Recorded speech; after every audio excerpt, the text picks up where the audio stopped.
All right, yo, it's your boy Yoshi Kid Neo, and we are back in the World of Boridil, the Adventures of Boridil. I believe I'm having issues connecting to some of my streaming locations. It's not showing that I'm connected to Twitch. There it goes. All right, I think we're good now. Oops. Oops. Perfect. So yeah, I think we're good to go.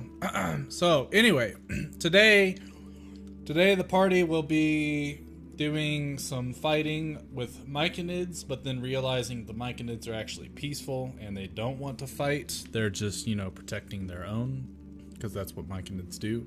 They're harbingers of peace, really. And we're introducing a new player today. He's going to be taking the place of Ethan. I had the party decide who they wanted to join us, and they wanted Jeffrey, who's played pretty much since my very first campaign. I would say he's one of the original members of my group, and he's playing his older character, or his character Alfric, that he was playing in the World of Boridil campaign. So he's been gone for X amount of time, helping or working with Qualish. And now he just so happens to be in the Underdark, and he's going to be helping these boys and girls get their way through to the Sleepy Peak. So today they should be making friends with the Myconids. They'll probably go and help out the Myconids in their issue with these aberrations that have been popping out and essentially stealing their young. And then other than that, hopefully we fight that apparition, but we'll see how it all goes, so enjoy. Okie dokie. So, last we left our comrades. You guys had just met Tasha, from what you can tell, a very powerful witch, especially with the title Queen of Witches, even if it was only a former title.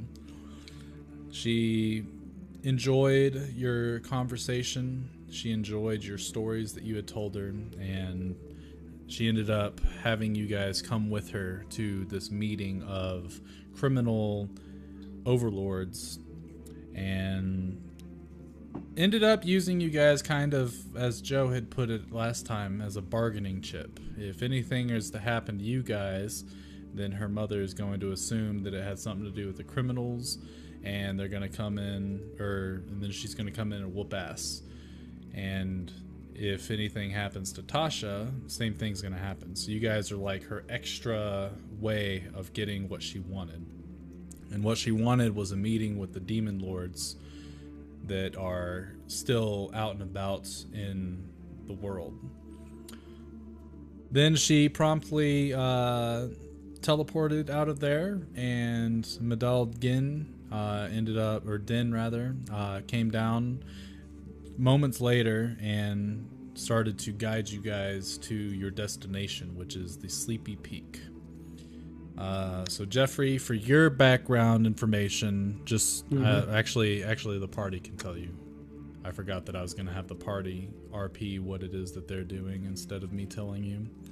Okay. Anyway, you guys find yourself with a decision. You can either go topside back to the surface world and risk getting caught or seen by the Titanians, and that would be one way to get the Sleepy Peak, or you guys could go through the passageways in the Underdark, which Medell told you that the bright side is that everything in the Underdark that you come into contact with essentially wants to kill you. So it should. That's the bright side. Yeah. So it should make it easier for you guys to go through anything that you see moving, kill it, is what he told you.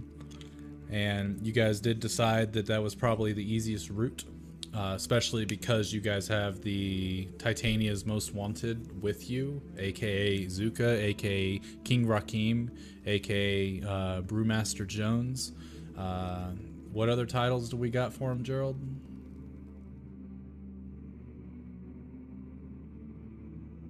Beautiful. He's AFK already. Anyway. And so it begins. I wanted to see if he was muted because he was just chilling or if he was actually AFK, and now we know. He's probably eating a glizzy right now. Oh, Anyway. no.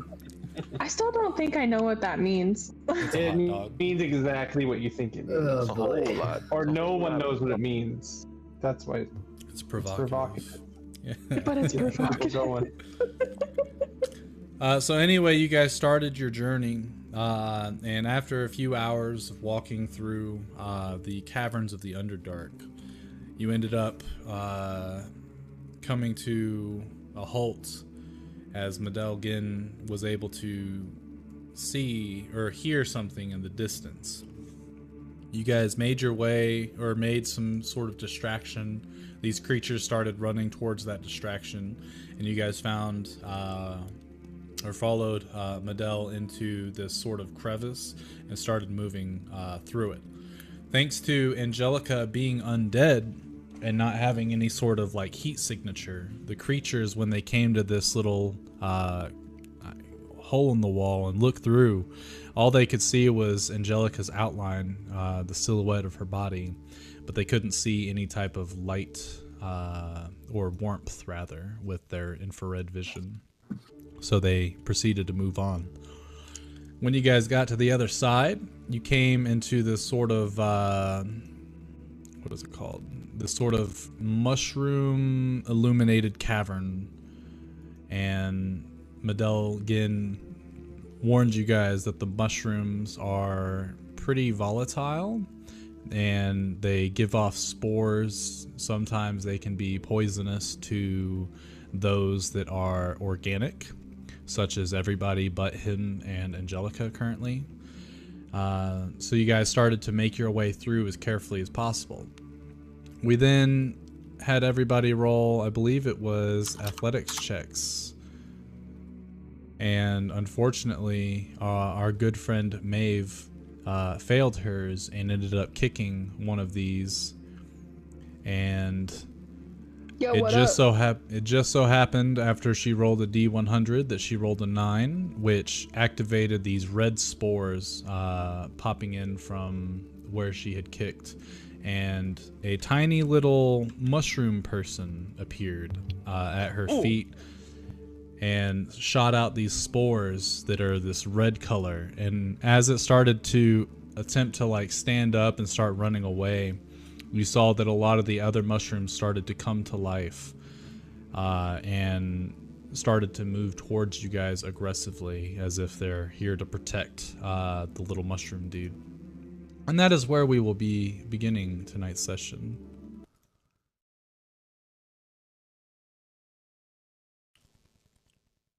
So what I'm gonna do is this, just so I don't clutter. Oop.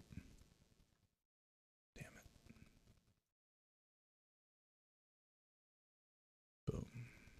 All right, so Jeffrey, since it is your first time in Foundry, the way that you do, or well, you actually don't have to do initiative rolls and stuff. I can do it all for everybody.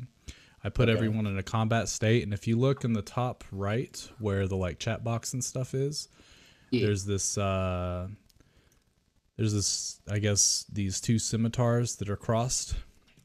Yep. You can right click on that and it will pop out the combat tracker and For players and everything else. yeah. Okay. So it'll show, and I don't know how loud the music is, but the music tab is the bells. And you should be able to, like, I manage a global volume, and then you can manage the volume from there to where you want it to be. Okay. Okay. So, as Maeve kicks one of these little Myconid dudes, which I will show you what it looks like. It's that little four-legged one at the bottom there. He's so cute.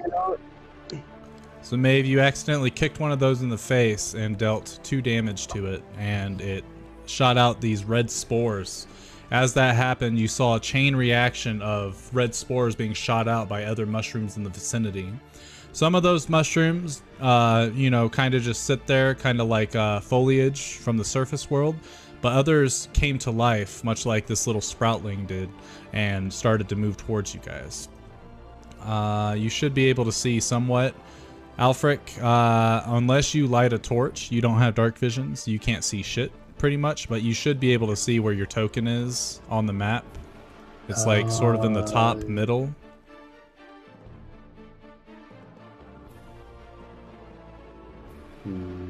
No, I do not.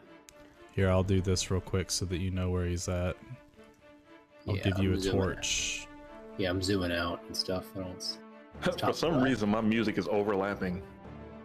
What do you mean? It's like doubling up. That's what I'm hearing. Like it's like just doubling up. Is that happening to anyone else? I don't I hear that. don't hear anything. You don't hear anything at all? No music. Well, I mean, I hear you guys talking, but I don't hear. No. Make sure that. Actually, I guess real quick. I think I figured out the issue. So Kirsten, in the bottom right, where you see the little volume thing, right click it and click open volume mixer.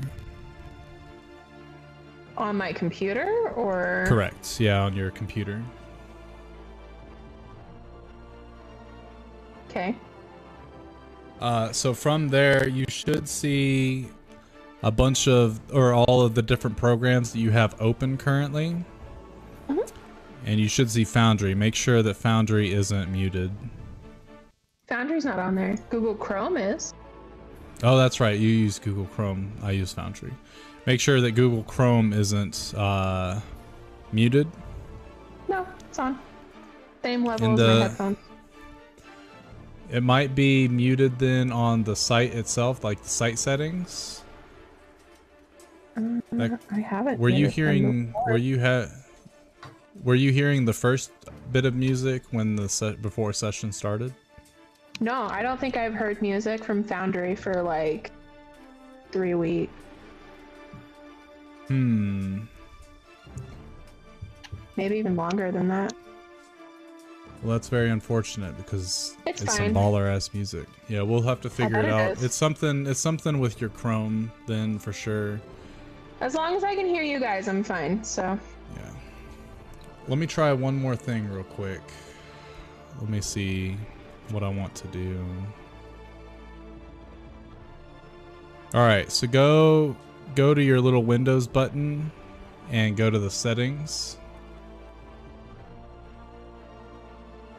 Hold on. So click the Windows button, it'll be the cog that's like 2 buttons up from the Windows button.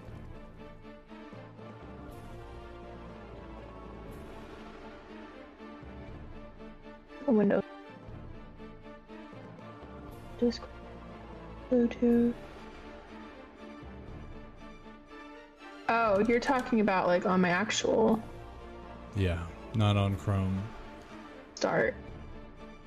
Where am I going? So click the Windows button and then the little cog button, which is the settings button. Yeah. So click on that, and then the top right or top left one is system. Click that. Second tab down is sound. So click on that. Yep. Okay. And then what you're gonna do is you're gonna scroll down until you see the advanced sound options, and it's gonna say app volume and device preferences. Okay. And go in there and look for your Google Chrome, and make sure that it's set to default on the output and input, and that the volume's all the way up. Okay. Well, I don't know why then. Something about Something's Chrome, not I bet, is making it block the sound. It's okay. Okay. All right. Thanks for the Well, help, anyway, yeah. So I have you guys don't see them obviously, but instead of having like 1,000 combatants, I'm just going to do every one of the same creature will go on the same turn for this combat. And I So still Angelica. Don't see myself. Okay. So how high is the ceiling in this cave? Ceiling is like maybe goes to a maximum where you're at 20 feet. Okay. How about we do this? I will. So I should already like we end the last session with me on my broom. So Yeah. I should be able to come over to Maeve and offer a hand. Did that fix it, Jeffrey? Raise me up. There's light up, like, I can't see my token, but there's more light up top. Okay. Your token top should be left. to the right of that light. Like, significant ways. But it should be there. You might have to reload Chrome. Okay.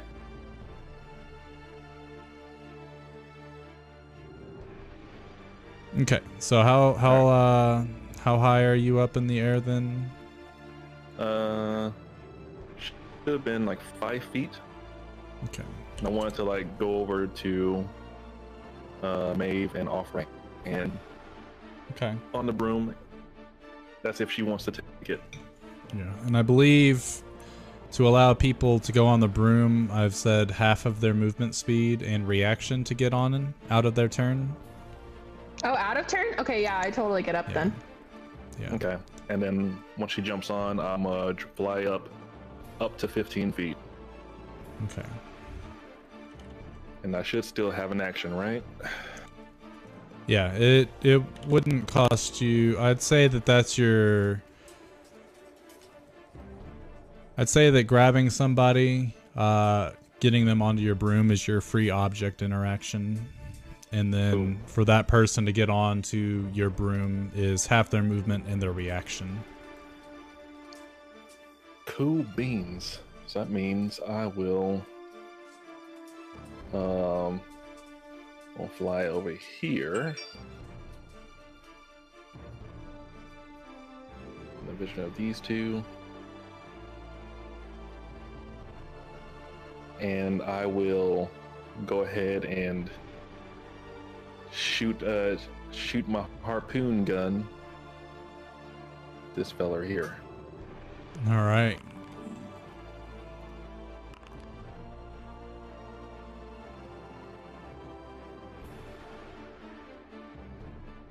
So let's see, 14, 18, both of those hit. All right, Oops, and then wrong I will. button. Boom, boom. And I will end turn there. Okay. So you guys watch as Angelica flies by, scoops Maeve up onto the broom, flies ahead a little bit, and in the process of moving up, spots one of the little mushroom people and shoots the javelin over, nailing it 2 times, and it falls over as it's releasing these red spores and stops moving. Do you see your token now, Alfric? I do. Should I see everybody else or no? You shouldn't know. Okay, 'Cause you're so in a separate part I of the can map. highlight it, and then I can highlight them and turn on then on. It's weird. You can highlight them. Yeah, so I just highlighted where like a section of the map, and sometimes it'll like illuminate what's there. Oh, interesting. Yeah, that should not Oh. be a thing. Yeah, I don't think for me. that's how it should be, but I'm not too worried about it. Anyway, like we had discussed earlier, yeah. you stand there before your ally, and in your mind you can hear, Alfric, our people are in danger. Please, would you help us protect? Of course. Which direction are they in? and the sovereign points to one of the caverns. You light a torch and start to run that way, and you'll appear in about 3 turns. 3 sessions. 3 sessions. 3. That was nice. So that you should have, I think it's on the combat tracker, you should have an intern button. I do. Okay. Yep. Okay. Okay. So all the little sproutlings are going to do their best to run. Doing the dash action. As this one gets out of Medelgin's threat range, he takes his battle axe. Is going to use his reaction to swipe at it. Utterly destroying him. So you guys watch as he cleaves through this little sproutling and goes, "Cut them all down. Myconids aren't that friendly from what I can tell." And the rest of them start moving as well. And now it is Snoopy's turn. Alright. I will just appear and hello there. And then I'll attack him with my rapier.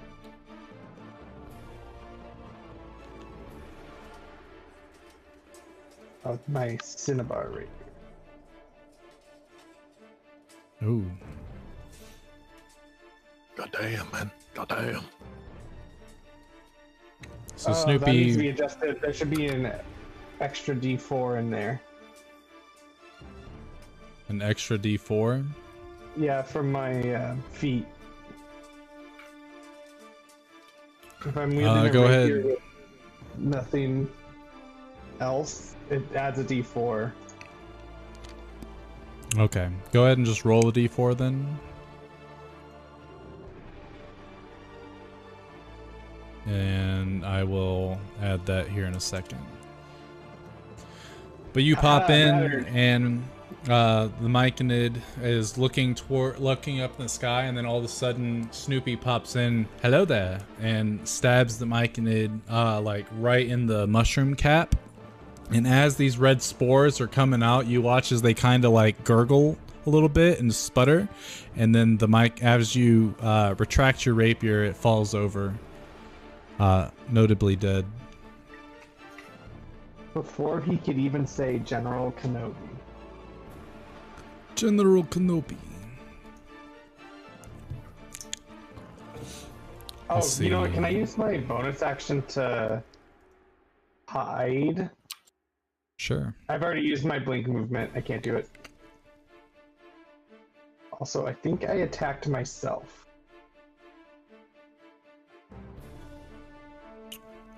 Yeah, I don't know why you have... Yeah, you lost exactly 20. So you must have been targeting yourself somehow. I didn't Stop mean hitting to do that.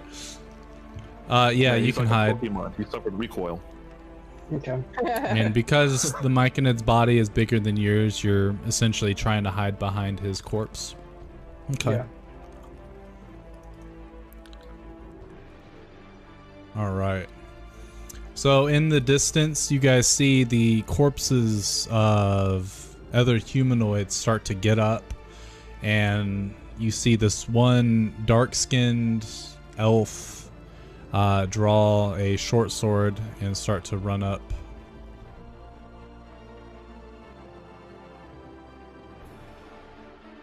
Let's see, what is that?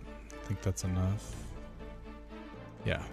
So it runs its full movement, and as it gets there, with Snoopy being right there, it can see you. And he will attack you with his short sword once, but he misses very, very, very, very poorly. A 1 out And- of 20. He would Injury. be 1. As this creature runs up, it's quite silent actually with its footsteps, and as it looks at you, you can see that there's sort of like this decay and rot on its face and its skin. You can see, like, out of its ears, you can see little stems of mushrooms starting to grow and sprout, and one of its eyeballs is actually sort of bulging out a little bit, and you're not really sure why that is though. But that will be his turn. The other ones of those will move as needed.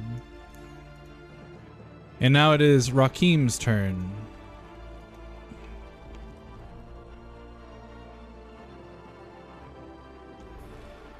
Are you back, Gerald? I got a question. There. Is this a wall? Like this? Is that What? a wall or This? cliff? Yeah. Yeah, it's a wall. Okay. So, should I be able to see past it? No. Did I mess Okay, up my good. wall there? Yeah, because I can see all of that. Yeah, same here. Interesting. Not that there's a problem. I mean, Yeah, it's the really more I not see, a- the better.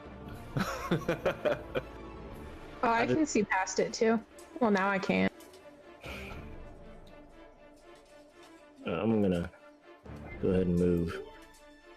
Hook this wall. The shrooms. There we You go. fixed it, Brady. Yeah, it's good now. And I'm hit. Boy, right there. This here. I forgot. I did this real quick. Did she change again? Shouldn't have.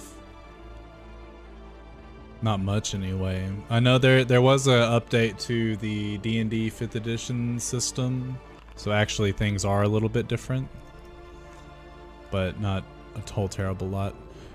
You're attacking this dude that just tried to hit Snoopy. Yeah, that's the Okay. Bless. Bless you. All right. Peace 20 and does bless hit. it.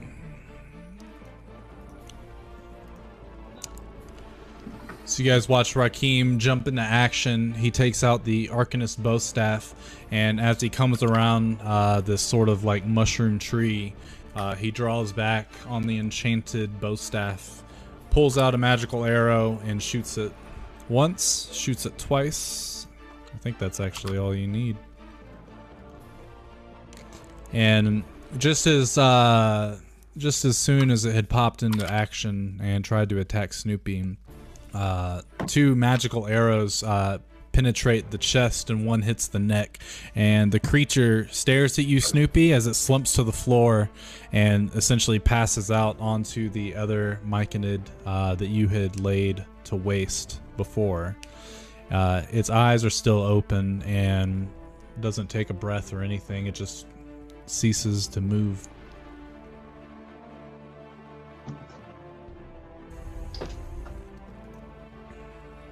Is that all from Rakim?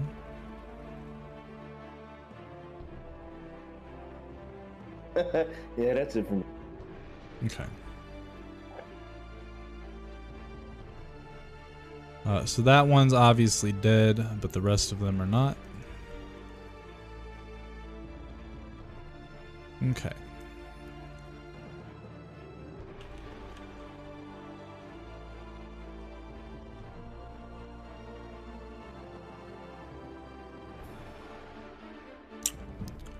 This Myconid rolls up, and as it gets close to you, Snoopy, like you can see it sort of bow its head down, and it starts to shiver, and then it shoots out these spores right into your face.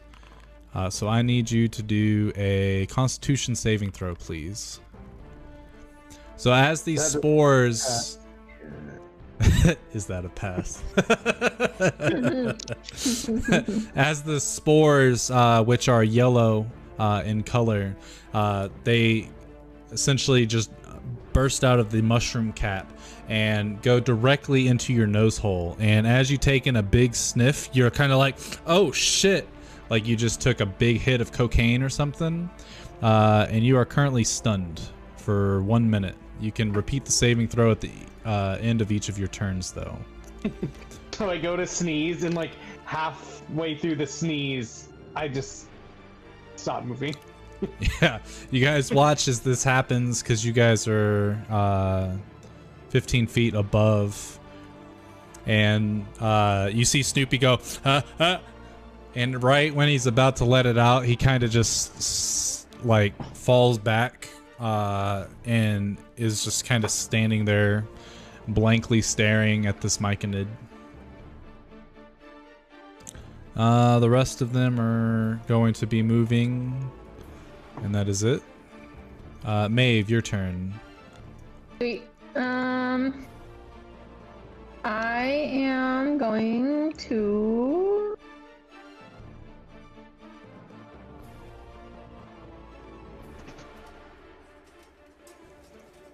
I guess on the Myconid adult's turn, you guys can hear a bunch of shuffling coming from deeper into this cave. Oh. So I am gonna hit the one within range. Wait. Yeah, the one that's right in front of Angie and me with an Eldritch Blast. Eldritch Blast. Oh wait. It's doing a thing. Why is it doing a thing? That's it. Eldritch Oh. Okay. This is You fine. used your Eldritch Fountain, not Blast. So your fountain's gonna do... Your fountain's the shotgun effect. It's completely different from... that's your invocation that you Sorry. took? Yeah, that's the one that I wanted to do, but like pointing away from me. Okay. All you gotta do... When you get that little thing, you just gotta use your mouse wheel to move it. Oh, and is that handle what it. turns it? Oh, okay. Yeah. I wanted to hit this. Wait, can you see what I'm doing? I wanted to hit this one and this one. I believe they're both in range, so Yeah. let's see. We will have it roll. So that one failed. They both failed, so they'll take the single damage. Actually, hold on. Your Eldritch Oh my Fountain god! does- I just saw that. Are you fucking kidding me?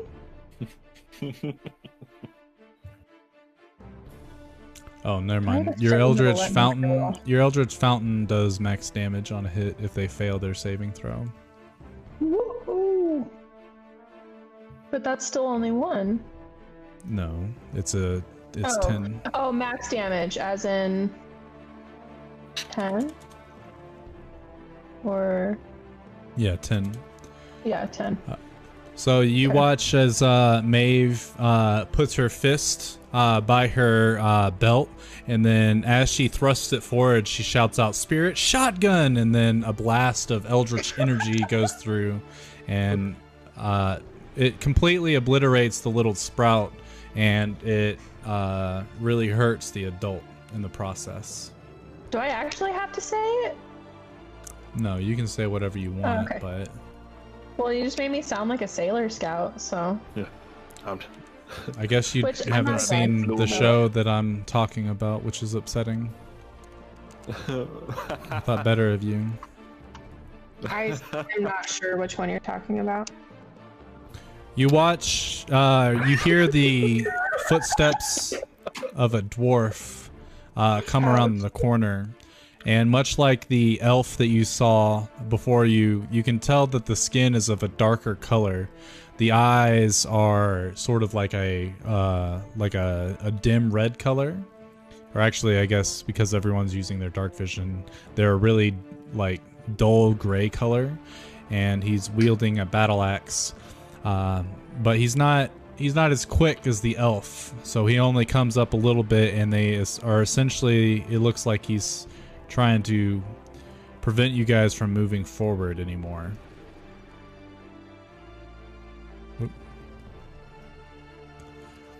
Medell will go now. Yes, I am very disappointed. Alright, he will, let's see. He runs up and he swings his battle axe 3 times, but he only needs to swing it once because that's enough to kill that creature. He then moves up to engage in the Duragar, and he will swing another 2 times. And then he hops back a little bit to get to a safer position. And that's how it's done. Alright, round 1 over. At the end of this round, Alfric, I'll put you on the same map. Okay. Okay. Angelica. Let me see. What is the range? Okay, that's supposed to be good. All right, I'm going to shoot this elf guy here with a javi. Yes. And we're gonna hit him with another one. Oh, failure. Damn it. Correct. But the first one was enough to kill it anyway. Oh, okay, well, that's red. Well, never mind. That's retcon that second hit, but that's Oh no, you'll take that for whoever you go up against next. Okay, well, I guess screw it. I look over at May like, hey, you want to move deeper? Sure. No, just kidding. Yeah, let's go. All right.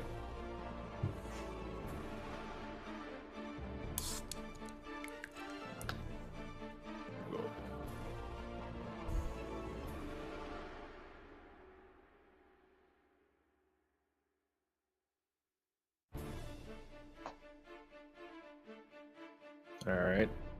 And yeah, I guess I'll throw that second javi at this guy here and miss horribly, and then I'll end my turn there.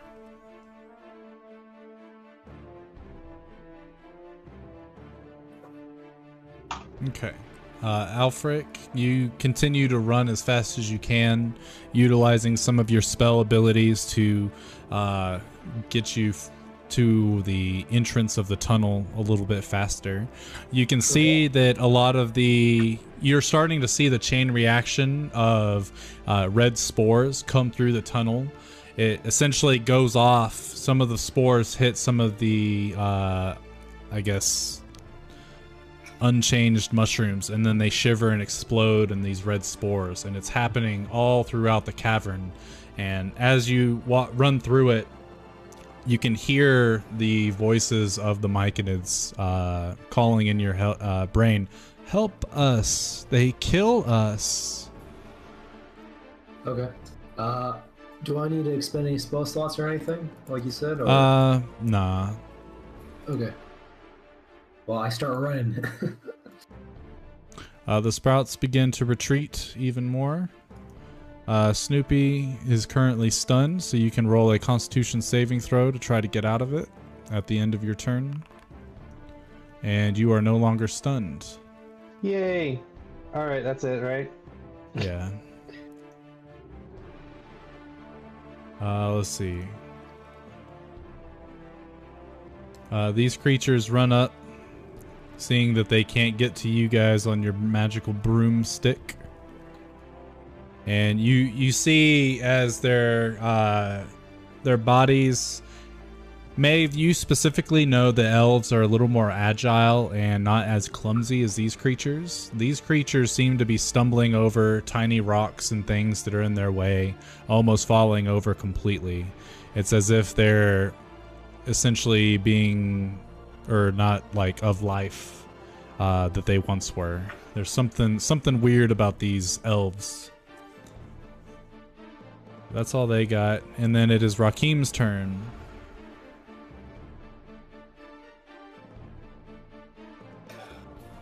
Alright, cool.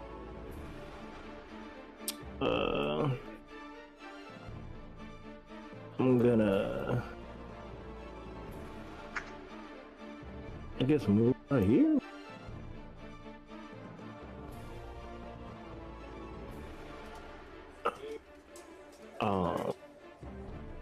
Then I'm gonna shoot. Also, no, I'm not. No, I'm just gonna shoot. I'm gonna hit this one right here in front of me. Okay. So let's see. 16 does hit. No crit. And then the second one is enough to kill it.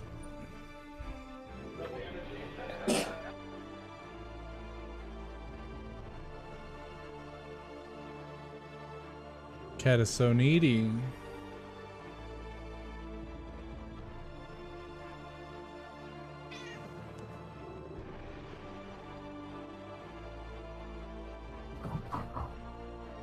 Alright, so the Myconids' turn now. And you can hear more of the shuffling coming from beyond that portion. There's obviously more of them deeper into the tunnel than there are at the entrance of it. Which brings us to Maeve.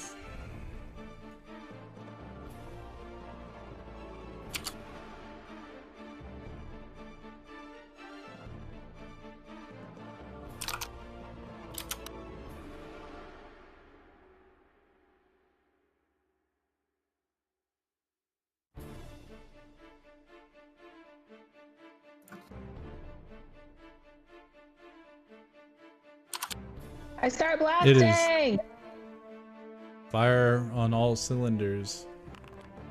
Oh, wait. Can we move up, Angie? On her turn. Damn it! I can't reach anything. Hold on.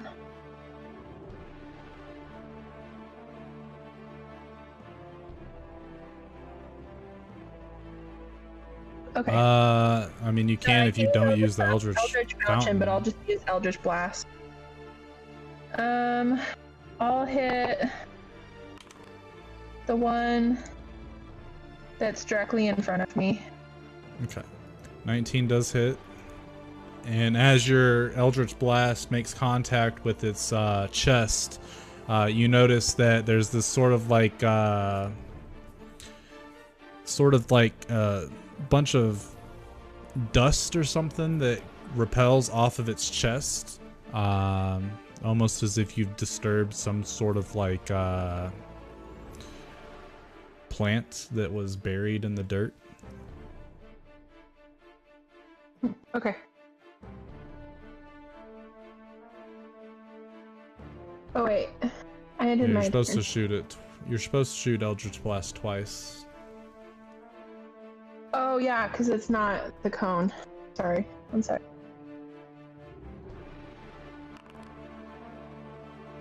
Okay. That one misses though. Damn.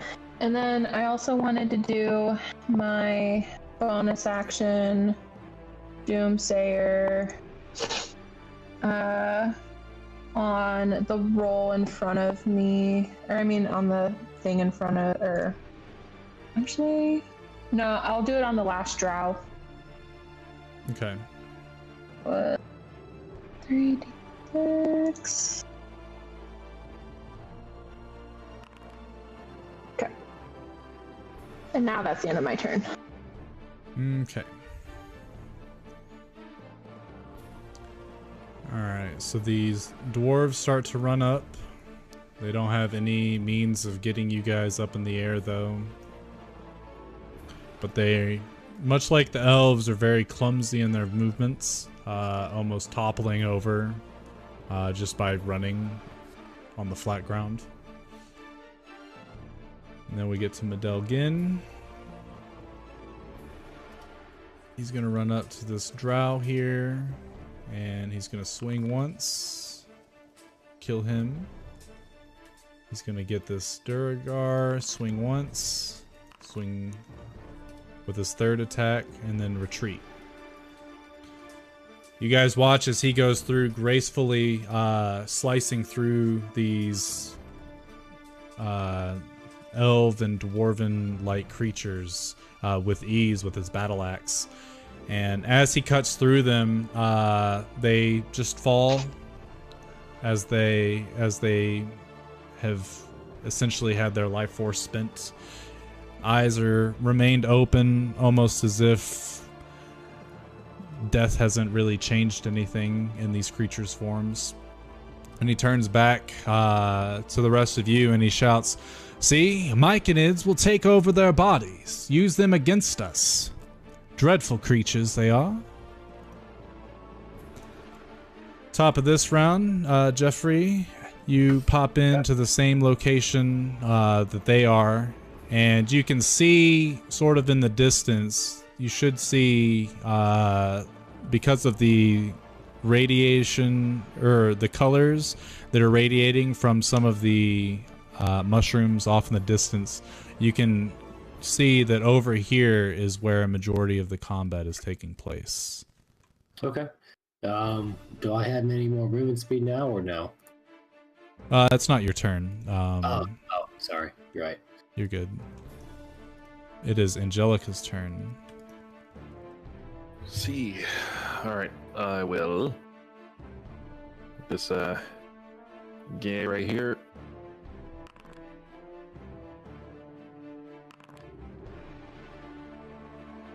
The one right in front of you. Yes, sir. So those both hit, and from what you can tell is that the dwarven creatures are definitely more sturdy than the elven ones. Cool. And is there anything else I can do? No. No, we're good. All right, Alfric, your turn. Okay. I'm gonna move 30 feet towards the sound of violence.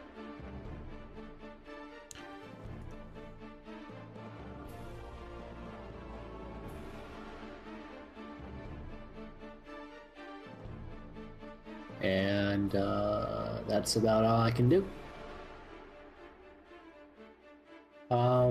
You could dash. I guess I could dash. Yeah, you're right. I'll dash. So then that would go here.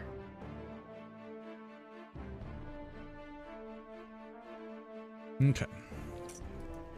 So you start running. You can see the Myconids, you know, very, very slow, kind of like dragging their feet, and especially as they're starting to crawl over this web bridge. Mm-hmm. Uh-oh. And they're just on their way to aid in defending their home. And I end my turn. Okay. The Sproutlings will continue to do what they've been doing, which brings us to Snoopy. Phew! I finished my sneeze. Let's see. How far away are so many dead things? I'll get in here and help out with a nice little blink.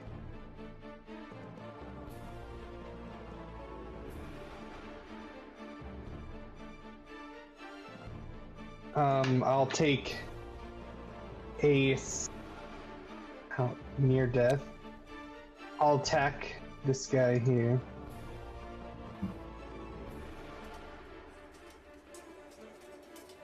The hurt one or the non-hurt one? Non-hurt one. I targeted him. Oh, okay, gotcha.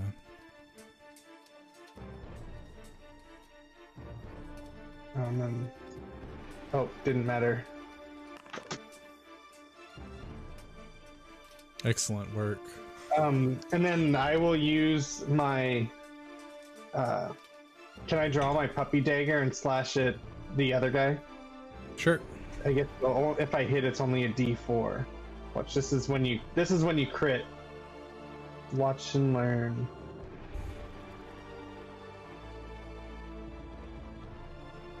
That one doesn't work. Hold on. I need to make a new macro for this. Dagger doesn't just work? I haven't added it.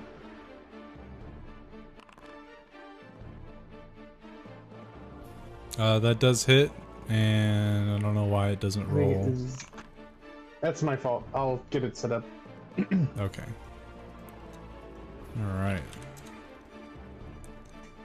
So you stab the back of, or you stab the dwarf in front of you, like right through the mandible, and as you retract your blade, you can see like sort of this little dust that's coming out of their, I guess the hole that you left in the flesh, and you turn around and you do the same thing to the dwarf in front of you.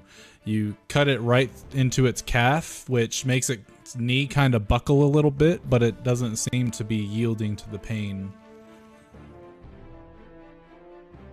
I'm just gonna try and roll an attack here, see if I fixed it. But, Okay. that'll end my turn. That's all of the elven ones, so they're good. Rakim's turn. That didn't work.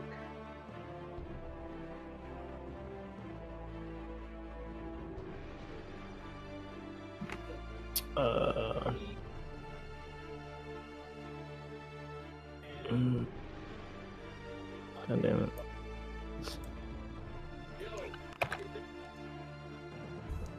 So you see where your puppy dagger, or you see in your inventory, yeah. I look at Oh, So you just on your renamed, inventory, daggers. Okay, good idea.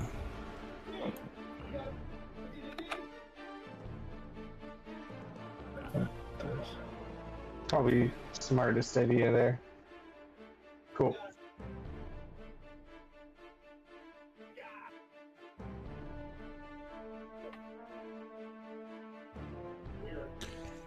You guys do see a wizard coming up, though, because Alfred does have a torch lit.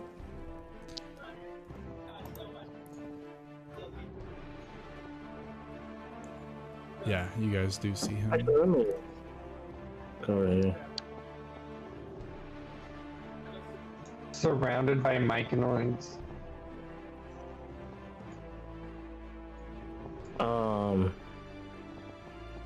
I guess I'll hit this thing.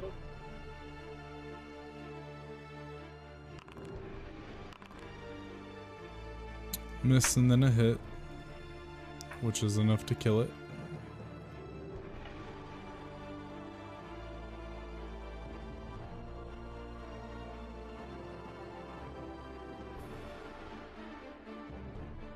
Alright, so all the adults will start to move forward.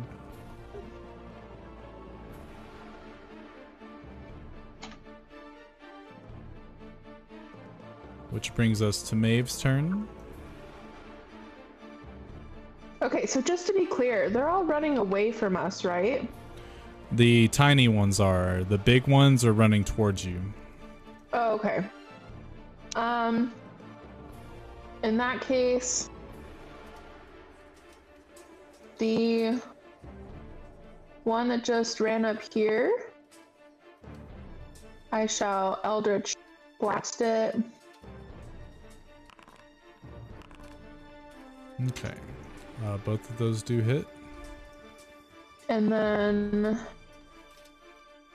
this one right here, I'm going to Doomsay damage to that one.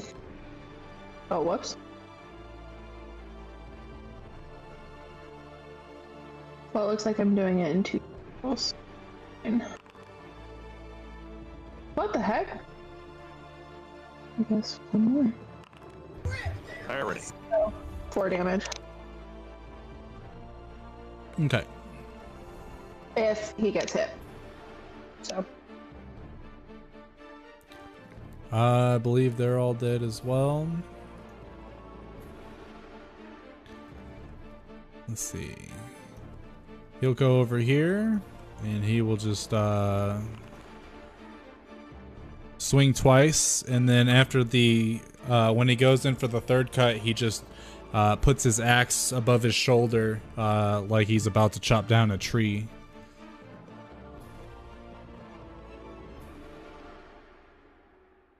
Angelica. Okay.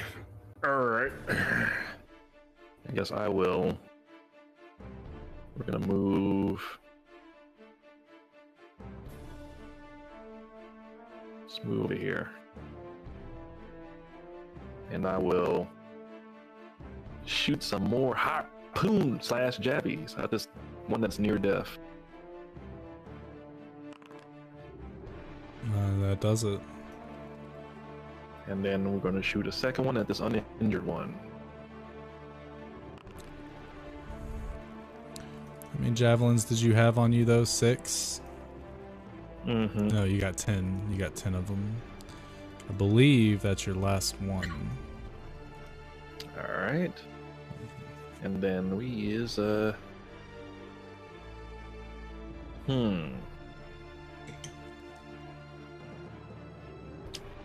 I guess I will leave it at that then.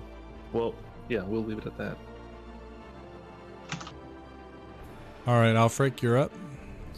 Okay, I'm gonna dash over again.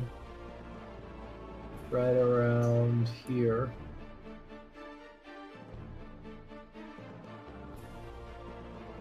Oh, that's a person. Okay, let me back up just a little bit then. Well, I can't seem to click myself. I'm under them. There we go. Okay. As I run up, I like to wedge myself in between them and say, "What are you doing? Leave these poor Myconids alone. They're harmless." Who are you? What do you mean, who am I? Who are you? You down here killing these?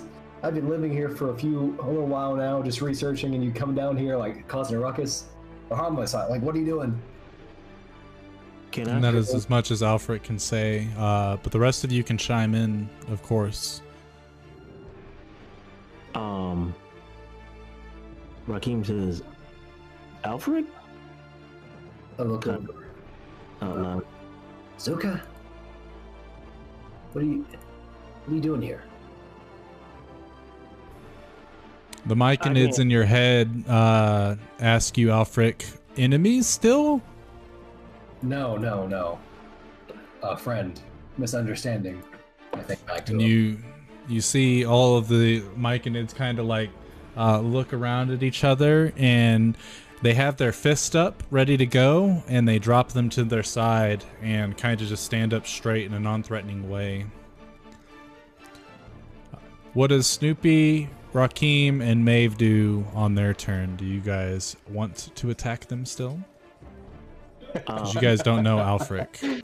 I disarm and let them know that if he says it's okay, I would do it. So I mean, I just wait. Like, if they're not looking threatening, then I'll just hold off.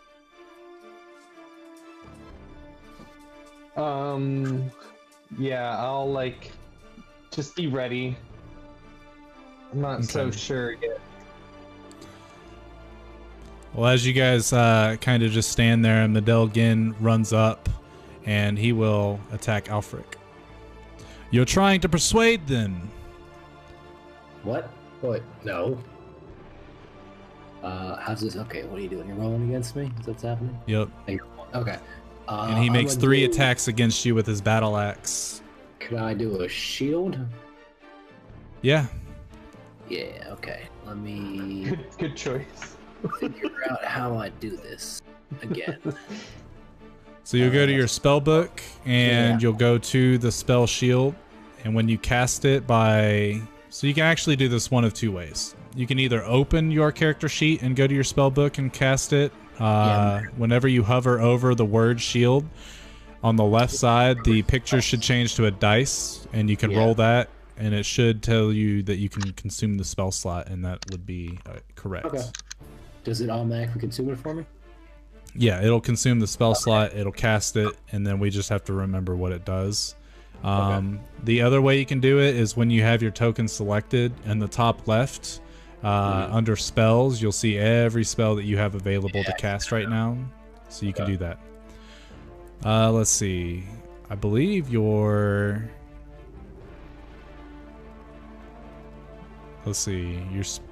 AC becomes 19 with shield, so you only don't get hit by one of those attacks. Okay. So I'll give you the health back for that one. Let's add it back. Boom. So he comes over and he slices at you, and as he does that, you cast the shield spell, and the arcane energy just isn't fast enough for this attack. The second one, though, however, he's not able to slice through the arcane shield. But the third attack, he does sort of like an uppercut, an upper swing with his axe, which does get through your defenses. Okay. And then he looks back. Are you all really going to fall for this man's trick?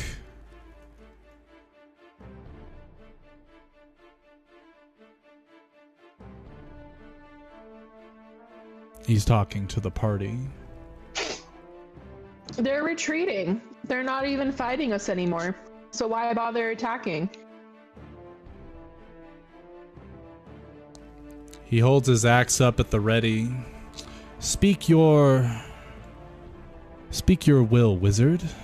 It seems that my friends wish to hear you out. Can I move? Yeah, you guys can move freely. Well, He's got his battle axe Alfred though, like notices- still ready to go. Alfred notices as a little beagle just appears behind him with a dagger, a rapier pointed towards him. is that a dog? It is a dog. Why is there a dog here? I looked at Zook. Why is there a dog here? Anyway, sorry. Okay. My name is Alfric, for those who are not aware. Zuka, nice to meet you again. Nice seeing you. Good to see you're still alive. Well, I'm down here researching and dealing with these Myconids. They're quite peaceful creatures if you don't, pick a fight with them. I'm not sure how you guys got into a scenario, but honestly, just stop attacking them. They're fine. I can show you their leader, and we'll get along just fine. They've killed so many of us. Our leader will not be happy with this. They're telling me that you killed a bunch of them. Okay, this is gonna take maybe a little more smoothing over, but just stay here for now, okay? And I'll go talk to the Myconid leader. How about that? What are you guys even doing down here? Just passing through. Okay, where are you going in the Underdark? If you don't mind. We're going through. Yeah, Yeah. but to where? Well, there's not much down here. Yeah, well, we're not. Our end goal isn't necessarily ending up in the Underdark. We're trying to just pass through to get somewhere on the surface. Okay, well, I expressed this to them. To the Myconids. They just started attacking us after I accidentally bumped into one. Oh, that's where you messed up. He never hit them first. I didn't hit him. I slightly bumped. Hey, Bottom line, I sense aggression. I act on it. it's a normal response, but with these creatures, they're more instinctual based than anything. They don't really mean any harm. Well, they shouldn't pick fights if they're gonna lose. The Myconids walk over to Rakim, and as they get close, one of them starts to start to shiver, much like it did when it blasted Snoopy in the face with its spores, and it shoots out these purple spores at you, Rakim. Stay calm. And as they do, Alfric tells you stay calm, and you inhale them, and you start to hear voices in your head. You are Luxodon. We are Myconid. Peace finds you, friend.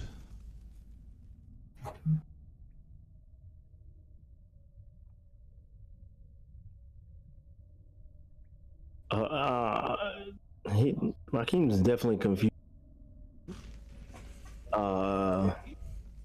Did anybody hear that? No, we've not given them the spore.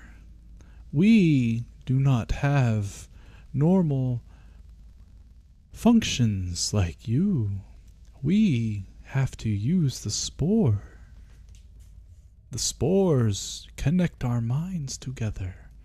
Allow us to read each other's thoughts. Allow us to meld with each other.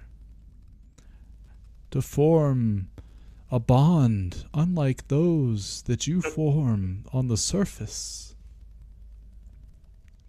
Tell your friends to come down, and they may join us.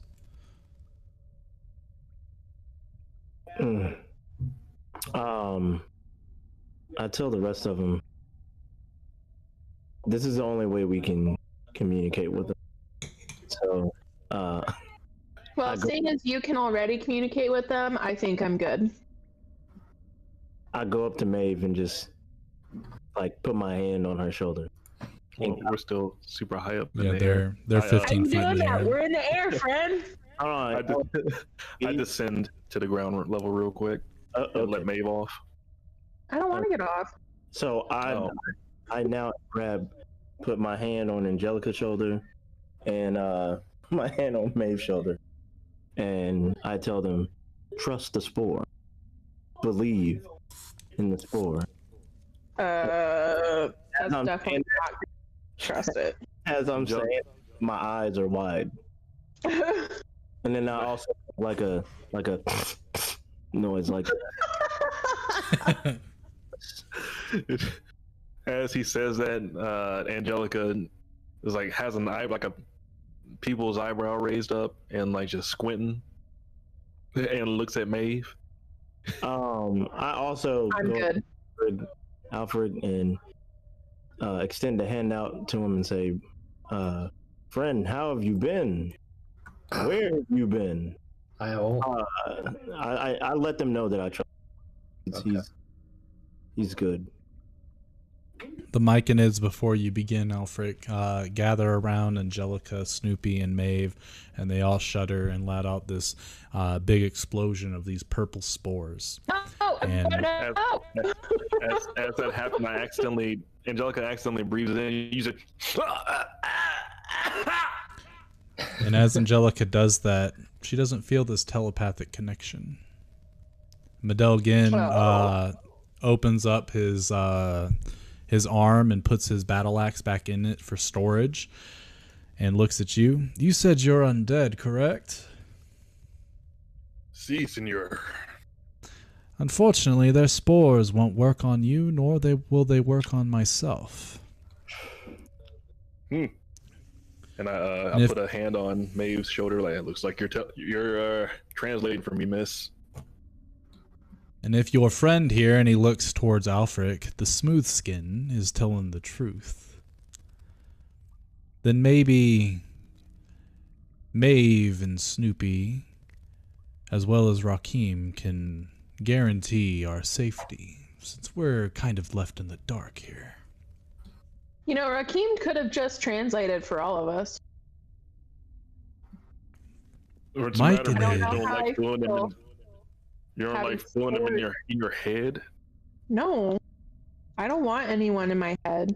Well, except for Cadfan. Yeah. You guys see a group of the Myconids go up to one of the last surviving ones that had been hit by one of Angelica's javelins, and they're all grabbing onto it and like heaving. And you can hear those of you that have the spore effect. You guys could hear it essentially cry in pain as this javelin is being taken out of their stomach. Are they having a hard time with it? Can I like go over there and help them? Sure. All right, I'll go over there and help them. We do apologize about that. That was definitely a misunderstanding. But I mean, we didn't understand, and we just took what we thought was the best. One of our sprouts was attacked by your boot, and they all look at Maeve. When Myconids are attacked, we release out our red spores to allow the colony to know that we're under attack, and we react. It's a good thing Alfric was here. It's a good thing Alfric has melded with us. Or else we would probably have all lost our lives today. You all are much too strong for Myconid. Perhaps, maybe, you can save our colony.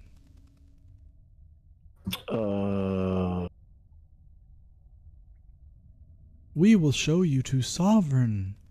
We will show you to Sovereign. And you can hear a multitude of voices in your head of all the Myconids that came through and essentially shot those spores at you. And there's like 10 of them all saying, we will show you to the Sovereign. We will show you to the Sovereign.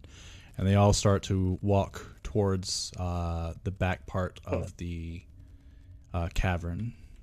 After helping them out with the javelin, I go and collect the rest of my javelins.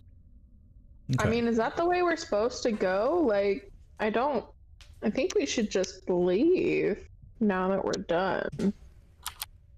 Well, I'll catch up. Medell, or my bad. Go ahead, Alfred. I was just gonna say these guys know the way around these caves better than anyone else, so they can probably get you where you want to go. Medelgan goes, well, if we go back the way we came, then we have a different issue we have to deal with. At least this way we can get a little bit further. I'll be honest, I've not been through the Myconid colony. But perhaps maybe there is a shorter route to the Sleepy Peak. We've already proven that we can defeat them rather easily. So worst case scenario, we'll chop them all up. And we can make you some mushroom soup. I just kind of shrug. I go to Maeve and just be like, see, it's not as bad. You know what I'm saying? Just trust a spore. You know, kind of like spraying air towards her face a little bit. She like snorts. Rakeem, who are you using your diagnosis on? One of the little things. What do you want to know? Well, there's technically only disease and poison's curse in the second one. Or strength, dexterity, and constitution. My bad. Okay. So there are no diseases on the Myconid that you observed, and you know that it's 10, 10, 12.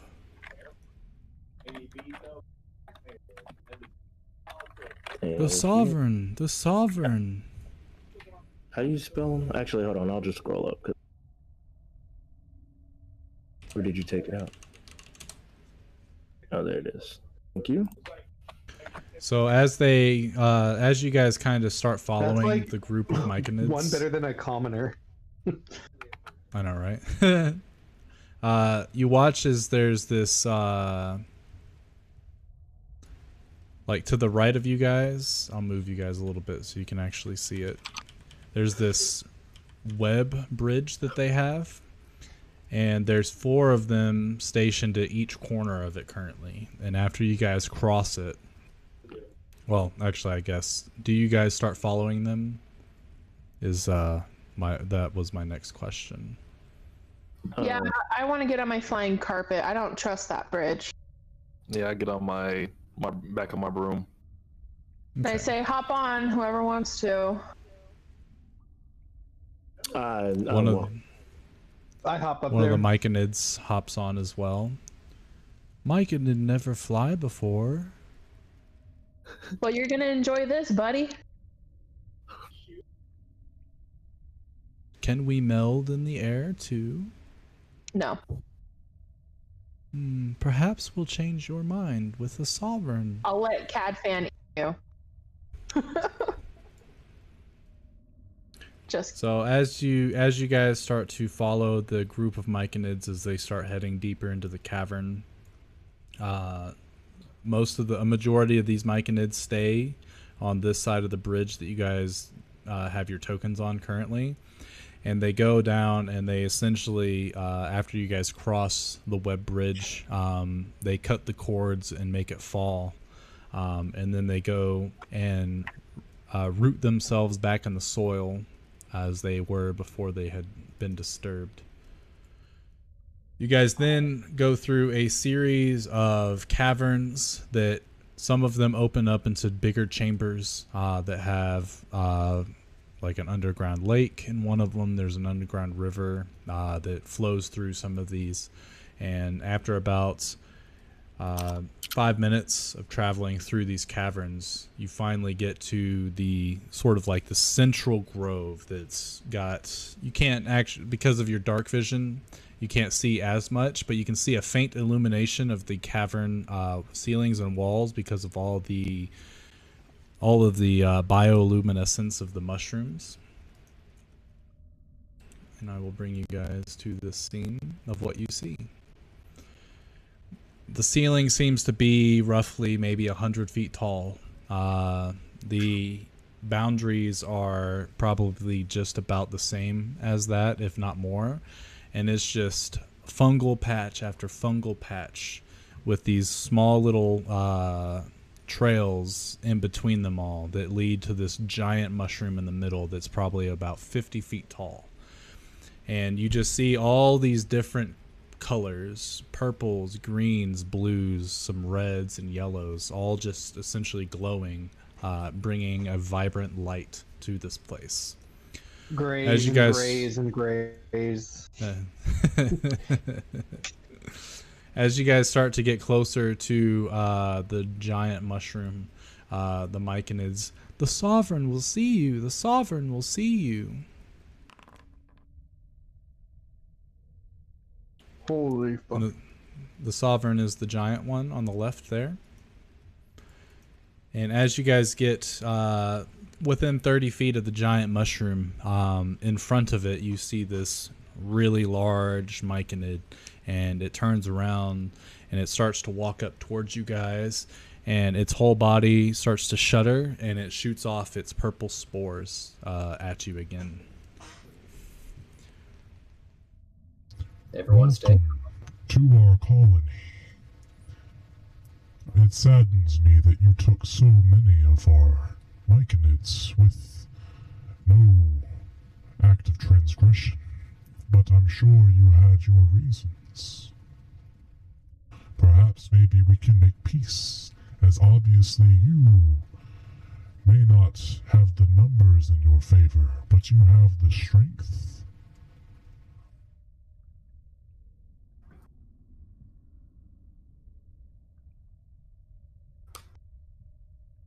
Yes, we would certainly like.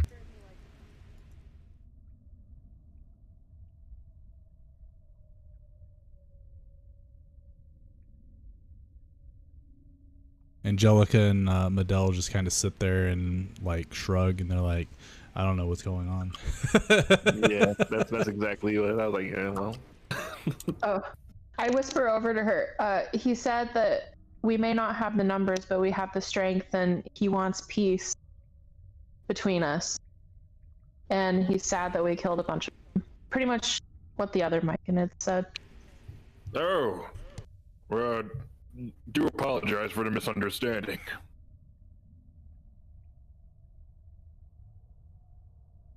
Tell Angelica that it's okay. We understand that our methods of protecting each other might scare those that are ill-informed of our ways. What brings you from the surface world down to the Underdark? This is not a very safe place, although you have found a temporary sanctuary. We are trying to travel through to get to the Sleepy Mountain. But we wanted to avoid the surface world. Sorry, yeah, Sleepy Pete. Why would you go to such a hot, desolate location of the Underdark when you could live here, where growth is vibrant and beautiful? We have some things we have to do.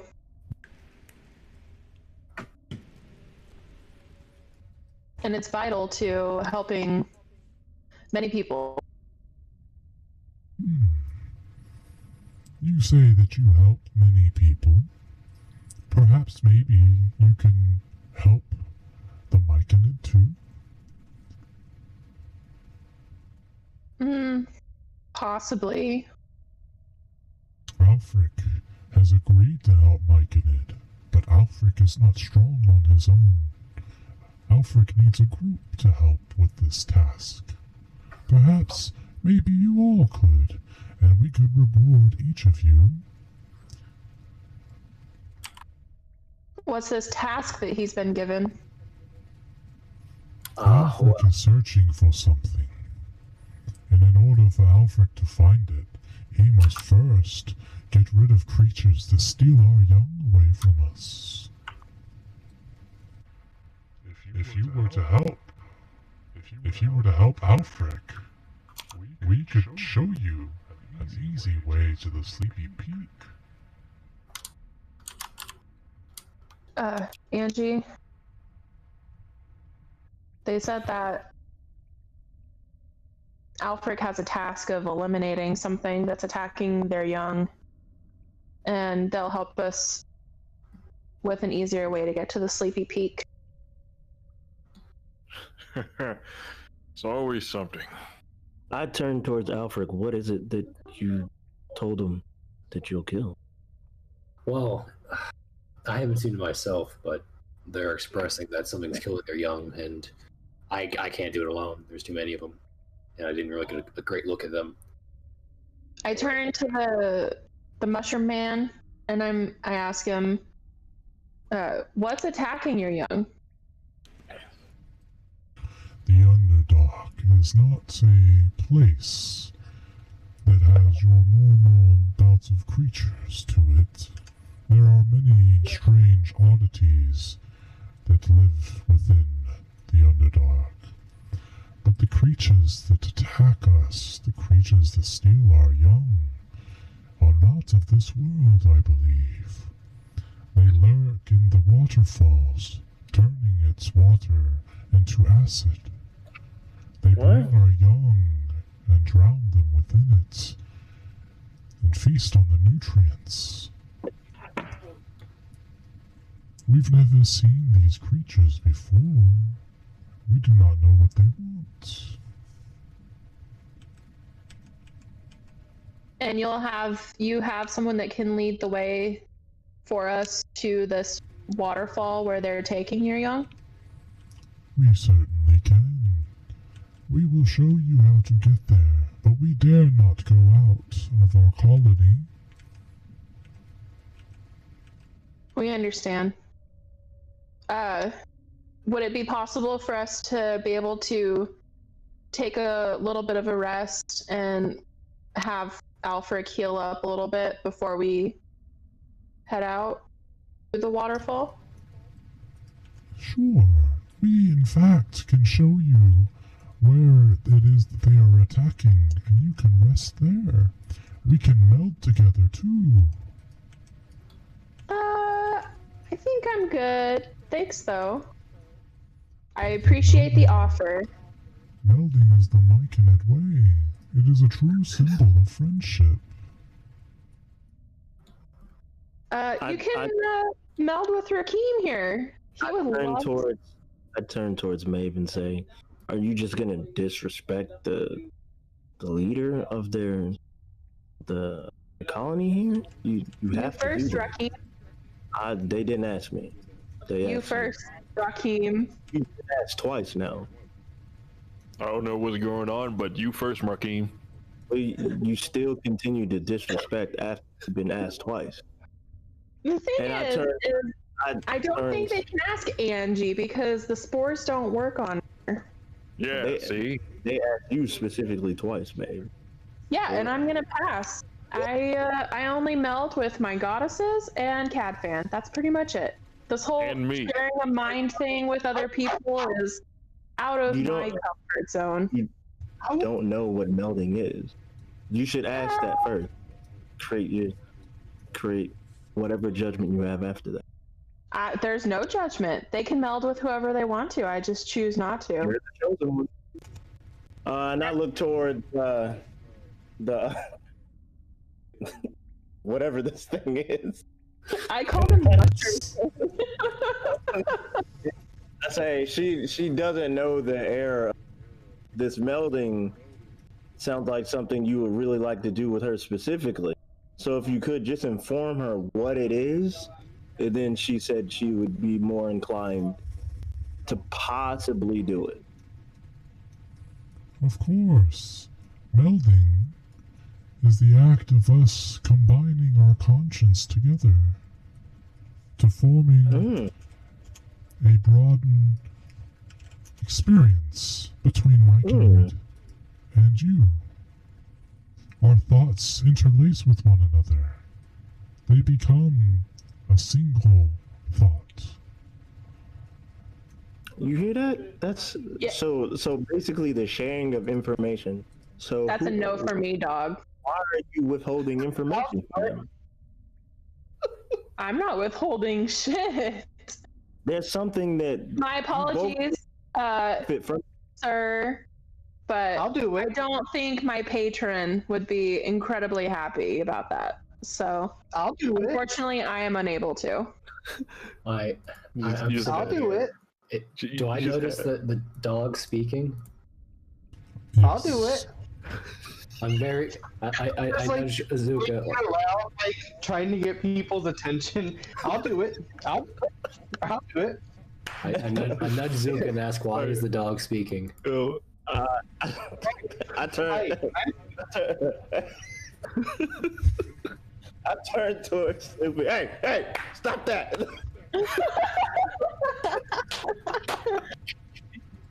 What are you barking for?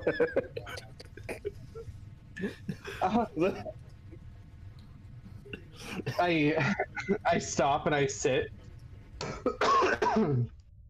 Are you hungry? Like, what's going on here? Good boy, Snoop.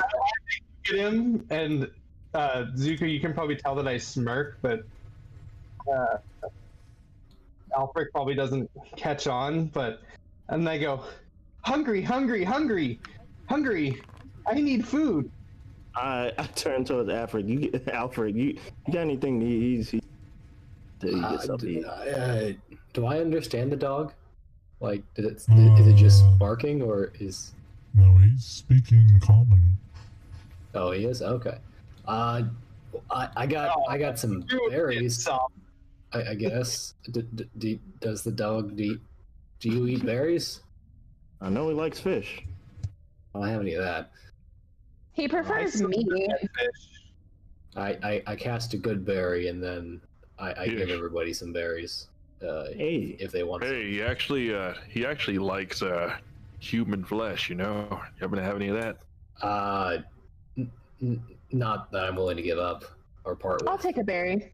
Thank you. I'll take some human flesh from you. I take a few berries, meaty. and then reach down to Snoopy and see if Snoopy, you want this? You look quite scrumptious, sir. What is your name, Alfred? I take it. Yeah, I put some more distance between me and I put Zuka between us. Your friend is very what are you hiding behind him for? I just want to have a quick chat. I said, which one? You're hiding behind Zuka from me? Is that what you're doing? Yeah, I'm trying to figure out who you're hiding from, either Snoopy or Angie. Angie. Angie. Aw, Angie, I think he's afraid of you. No, I just want just a little taste. Just a little taste. Anyway, no eating. Zuka, what's with your group? You have a talking dog. You have someone trying to eat. Is that a tiefling? Is she trying to eye me up? Talking to an elephant. I'm not a tiefling. What's up with our crew? Yeah, I've known it for years, so no big deal. Okay. So I give Snoopy the berry, and then pick him up if he allows it. Yeah, that's fine. Yeah, I pick him up, kind of hold him and cradle him, start kind of petting his stomach a little bit, and it's like, this right here is possibly the greatest savage you'll probably ever meet. I look at it, tilt my head, like my tongue kind of hangs out. Sorry.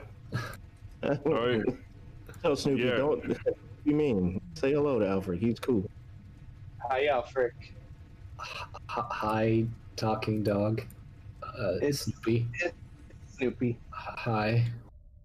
I put out a hand. I don't know how to interact, but I put out a hand. Oh, Alfred, he's the cute one, but he will bite your throat out in a second. I've seen it. Yeah. I take my hand back. It's fine. It's apparently he won't do that unless charmed. So it's fine. Which happens very easily. Well, Zuka, how about you introduce me to the rest of the group before we get any further? Okay. I put Snoopy down,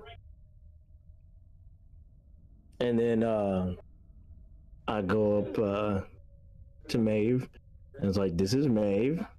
She's the queen of the damned." Okay. Excuse you. I put a hand out. Nice to meet you. I'll shake his hand, and I lean close to him and I whisper, "I may be queen of the damned, but I also like him." No, just kidding. No, what I actually say in character is, "I may be queen of the damned, but I do love a good story. So, and I hope you've been in some pretty good battles, because those are what I love to hear about." I've been in a few with Zuka. I'll tell you about them later on. Good. Also, before you move on to the next person, there's a giant crow over my shoulder that is giving you the death glare. Alfric. Is your bird okay? Oh yeah, he's fine. Seems to be looking at me pretty intently there. Is there? Does he talk as well, or do you have more talking animals? No, he doesn't talk. Well, I mean, he talks in my head, but there's that. Does he? Is he Sound saying crazy at all? about me at the moment? Is he all right? He looks kind of angry. I kind of like tilt my head toward him. Does Cadfan have anything to say? He kind of just looks. He tilts his head as well. You know your little. Your modifier is still on. That was so funny. Some scary ass crow right there. Sounded like Oops, he was indeed. dying. That makes sense, yeah. Cadfin talks in your head. The mistresses may like him. Get close. Get close. I kind of look at Alfric and I say, he thinks you're okay. Okay, good to know. Who else? Who is this red-horned lady, Zuka? So I approach Andrew. This red-horned lady. Nah, he definitely didn't ask you. He asked me. Hey, it's me. So I go up to Angie and it's like, this mean red machine meet here, and I start like kind of punching, like playfully punching her in the gut a little bit. This ugly.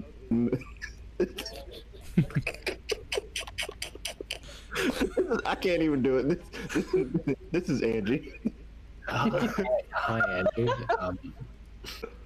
And as he's like doing all that, he's like chuckling and like he playfully punches me in my stomach. Like, yeah, and I punch him in his arm. And I was like, yeah, my name's Angie. Nice to meet you. And I reach a hand out for a handshake. Angie just has this really weird look on her face from exchange. I take the hand and I shake it. And I put a little strength into it so he can feel all that. Oh, well, thank you. I tell Afric, oh yeah, she's rough around all edges. I turned to Zuka. I think you might have some competition. Hey, Hank. Hey, Alfred. Not at all. Hey, Alfred, you're looking a little good. How'd you? Are you single? This is a lot to take in at once. Yeah. It should be a lot to take in. Should be a lot. Anyway, nice to meet you all, Zuka. We need to catch up, but first Don't go to sleep. Okay. What? I'm sleeping inside the tiny hut tonight by myself. Anyway, do you guys want to check out what the Sovereign was talking about? Yeah, doesn't maybe the Mel? You have a little hut? I'll do it. Yeah. Okay. So the Sovereign, I've noted with the Sovereign before, it's not painful or difficult. You kind of just release these spores and you exchange information. It's not really invasive. It cuts off when you go, but it allows you to talk to them as well. It's kind of it's an experience. It's not bad though. Snoop can do it. Okay. Like when you say experience, like, are we tripping or? I mean, I don't know what tripping is, but it's kind of like a magic ritual where you kind of lose sensation and gain some others. If that's what you're talking about. Well, I say, well, if Alfred did it, I don't see. Sounds like drugs. Tell me how it is. Oh yeah, I mean it's a little bit, but that's Also, Snoopy wants to do it. I hear you, buddy. Well, Sovereign, the little dog. I mean, Snoopy would like to, I guess. Sure. I would say yes, but I'm sure it won't affect me. So Yeah, hit up with that stuff. I pat her arm. Why won't it affect? I nudge Zuka and say, why won't it affect her? She's dead. She's dead. Oh, Dead. But like not dead. interesting. Yeah, she's been reanimated. See. Called on yeah, I'm a zombie. I eat people. Let's. Okay. Not really. I'm just kidding. She's mostly kidding. Mostly. We don't know that. I see. I mean, I think I have seen her bite someone before, but Yeah, I would totally play it up like I'm truly am a flesh eater. Like if I want to scare someone, I'll do that. All right. Anyway, good to know. I am not dead. I'd like to keep it that way. Well, moving on. Snoopy, I think you're up. Yeah, you first, Snoopy, and then I'll go after. Yeah, mind control's never been an issue for me, as I like kind of slowly walk over to the guy. We can all meld as one.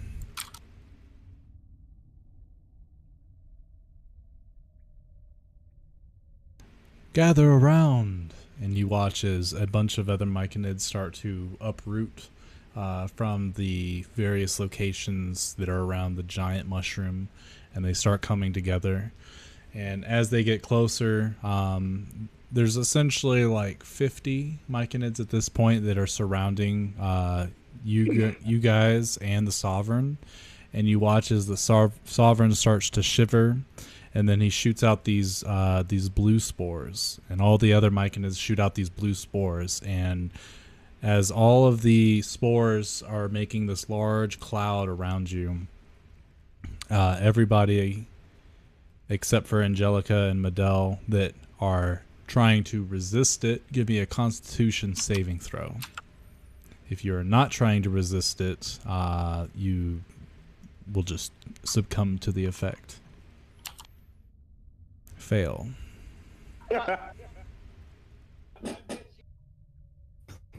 Yikes, it's kind of a high save. This guy's kind of scary. Okay. So as the spores, as you breathe them in, as Maeve accidentally breathes them in, you guys all start to like essentially go onto an acid trip. All the vibrant colors around you start to shift, and all of the shapes in front of you start to disorient and bend and weave in different ways that they shouldn't. And you end up finding yourselves with your mouths like hung open as you kind of just like look up at the sky. So Angelica, you're watching them all as they're kind of like wobbling, and then they sit down. They have their mouth open wide, and they're just looking up into like the dark cavern. And Maeve specifically starts to drool a little bit, as it's her first trip. I get close to Maeve's face and like look at her eyes, and then look to like where she's looking, just looking back and forth, like looking at her and looking at where she's looking. Like, must be some good shit. And So as the mind meld starts to happen, those of you under the influence, you start to see different events set out in front of you. You can see that the Sovereign is giving you guys information about their colony and how it's been here for hundreds and hundreds of years. You see essentially a lot of different things happening. Mostly you see the beginning of the Myconid colony started with this giant mushroom that is now before you, and it sprouted, and over the course of the years it grew and grew, and then they were able to essentially go into other locations of this cavern and take it over. You see many different creatures that have fought against the Myconids, everything from Drow to Duragar to surface dwellers that had heard about this, acid trip that you can essentially go on by going through their spores, and they've tried to capture Myconids and stuff like that. But in each of these, you notice that the Myconids only do as much as they can to get the people to stop attacking them, and then they don't proceed any further. The moment that the enemy is disorientated enough to where they're not fighting back, the Myconids don't seek death for them. They are, in fact, a truly peaceful race whenever they can be. And then you start to see these disturbing images of a sort of a waterfall area where for mere moments these creatures take these smaller Myconids, the Myconid sprouts, and drown them into their pools of acid. And then you can watch as they feast on the carcass of the Myconids. You see a group of Myconids that attempt to go out and fight these creatures and are defeated rather easily, to the point where like 30 Myconids died in that very battle. And from what you can tell is that happened a couple weeks ago, and there hasn't been an attack since because of the fact that so many Myconids died in that, that those creatures haven't needed to feed for a very long amount of time. You then see, you start to see some of Alfric's memories of coming down here. And as you can see Alfric talking with the Sovereign about what he wants, he quickly erases that memory to where you guys don't actually see it. You start to see memories of Snoopy on the pirate ship from when he was a part of the Scabberwags. You see him doing many mischievous things all throughout the continents. You see Prince Rakim relive the death of his family. You see how a demon lord had turned his mother into a demon lord. And then you see Rakim riding on the back of ancient blue dragon, and you watch as this dragon kills his mother in front of him. You see not Angelica, she's not melding. You see Maeve essentially being brought forth to these 3 strange looking women and being gifted a scythe.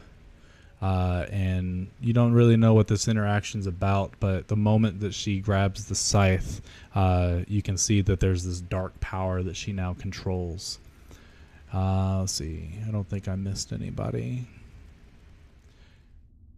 And yeah, that all happens over the course of about an hour. And as you guys come out of it,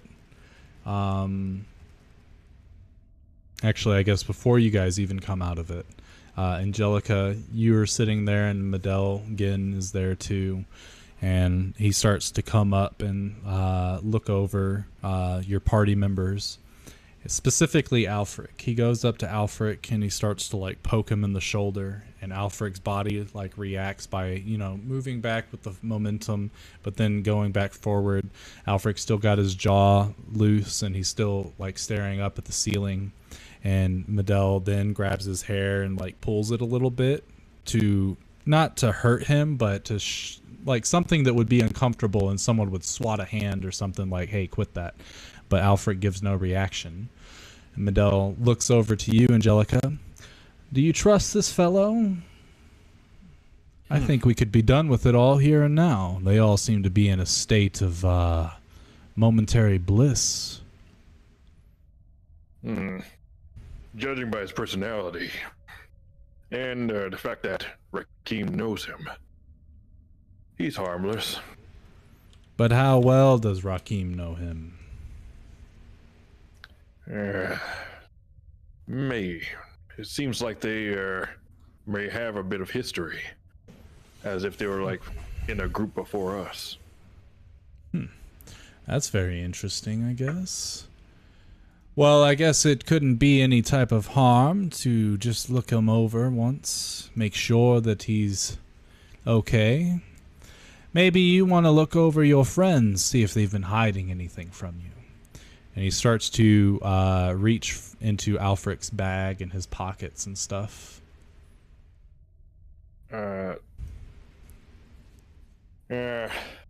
Whatever business they have is none of mine. And why not? Aren't you essentially helping to guide them through this life? Especially after you lost your own? What do you owe them? That's the thing. Absolutely nothing. But I'd rather keep their privacy their privacy. Well, then perhaps you won't mind if I don't. And he begins to sift through Alfric's belongings and, oh, what do we have here? And he grabs his bag of holding. Please don't. Oh, I just want to see what all he's been carrying. And he starts to dig into the bag of holding and pull out random shit. Why the hell does he have this? Why does he have that? And he pulls out, the most notable thing that you see that he pulls out, Angelica, is a leathered human face. And judging by the size of it, it's of a child. What the hell? And he kind of like flaps it a little bit. And you're telling me that you trust this fellow? I just follow the job. It's none of my business. He pulls out this jade amulet thing. And he feels a surge of magical energy. Huh, that's quite interesting. And he tosses it your way, Angelica. I catch it. And you can feel a surge of magical energy. Did you touch the package that Zuka was bringing to Medell? Did you ever touch that? No. I know Snoopy did. I don't. Okay. Well, you feel like this magical energy that you feel is the most intense of any magical item you've ever touched before. That's a pretty powerful item right there. The hell is this? Perhaps maybe you should ask him when he comes out of his little acid trip. After all, if he's going to become one of your cohorts for the time being, I don't think there should be any type of secrets between you all.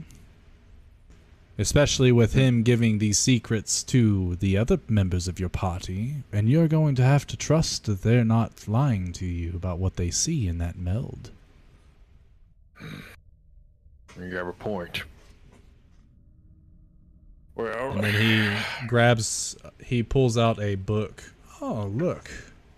I'm not well versed in spells, and he starts to flip through it. It seems that we have ourselves an enchantment wizard. Not too familiar with those. Well, think of it as The School of Enchantment can make you do things you normally wouldn't do. All because of magic. And people say necromancy is an evil art. I think that enchantment is far more evil. But that's my own personal reasons. And it doesn't usually work on undead or warforged like myself, so I'm not too worried about it. Why do you think it's a little worse than necromancy? There's a lot more living than there are dead, as you have already probably figured that out. Not as many people are brought back to undeath, and if they are, they typically don't have all their thoughts and memories still intact, like you do. Ah, so like a puppet. Exactly. But it all depends. Sometimes it can be used for good, but that could be said for any school of magic. And he puts the stuff back into Alfric's bag of holding and his stuff, and then he goes over to Maeve. And she has a bag of holding too, huh? And he grabs it and starts to look through it. Well, what do we have here? And he pulls out a ring with a royal sigil, or like signet on it. Ah, so this is Maeve Vosen. I know of her family.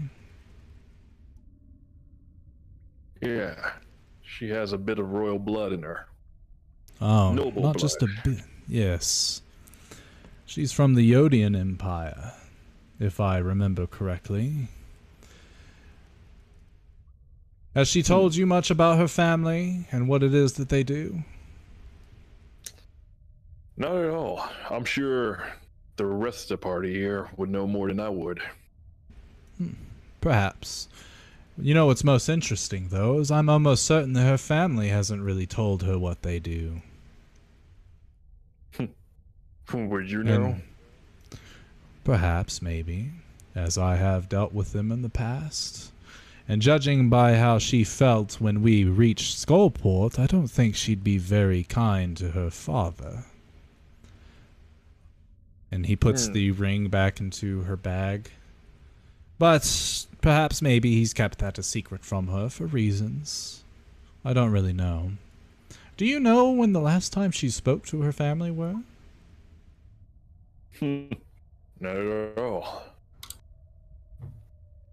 Pretty much just got dropped on us, honestly.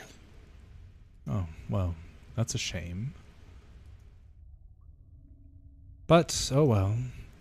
What else do we have here? Obviously, her little war scythe is a marvel in its own. Definitely nothing as fun as your friend, or as your new comrade there, Alfric. And then he stops going through Maeve's stuff and then goes to King Rakim and starts to go through his things. And he grabs the bow staff and starts to play with it a little bit. How does he make it work? And he tries to pull it back to shoot it like a longbow, but it doesn't work. Do you know how this thing works, perhaps? From what I could see, definitely some magical imbuement with that. I wouldn't know too much though. Not my weapon. I guess you're right. Well, what else does he have? And he starts to look through and he can see all his ingredients and different vials and stuff like that. An alchemist, yes, very boring. I don't see anything of sorts of notes or anything like that. Oh, what is this? And he pulls out this dagger that has a golden hilt, a jade blade, and there's two horns that essentially make the handguard. And he looks at it and he's like, my. And as he looks closer, he's like, wow, that's something you don't see every day. And he starts to approach you with it, Angelica. Look deep into the dagger. I look into it, Okay, and as you start to peer deep into it, you end up seeing this guy. And you can kind of see him standing there, his arms cross as he looks at you, and he raises an eyebrow, and then he shakes his head, holds up his hand in a like leave me alone kind of fashion, and turns around and walks off to where he's not in visage anymore. It seems your friend Rakim has captured someone in this dagger. That's a little bit, That's quite weird. Yes, not to mention I'd be a little worried. Especially if you have a soul that could get sucked into this thing. Indeed. I wonder if it works on Warforged, though. How would he take my conscience? Well, do you have a soul? I don't believe Warforged do. We are artificial. We're very much alike, you and I, except for the fact that your soul is tethered to that body of yours, whereas mine is all just memory. Nothing more. Touché. Well, at least under normal circumstances, that is. Yeah, at least if anything would happen to your body, you can actually do repairs. Me, my body actually breaks down. That's true. You would need someone to be able to repair you. Which I guess, in theory, I do as well. But I've gotten pretty good at curing myself.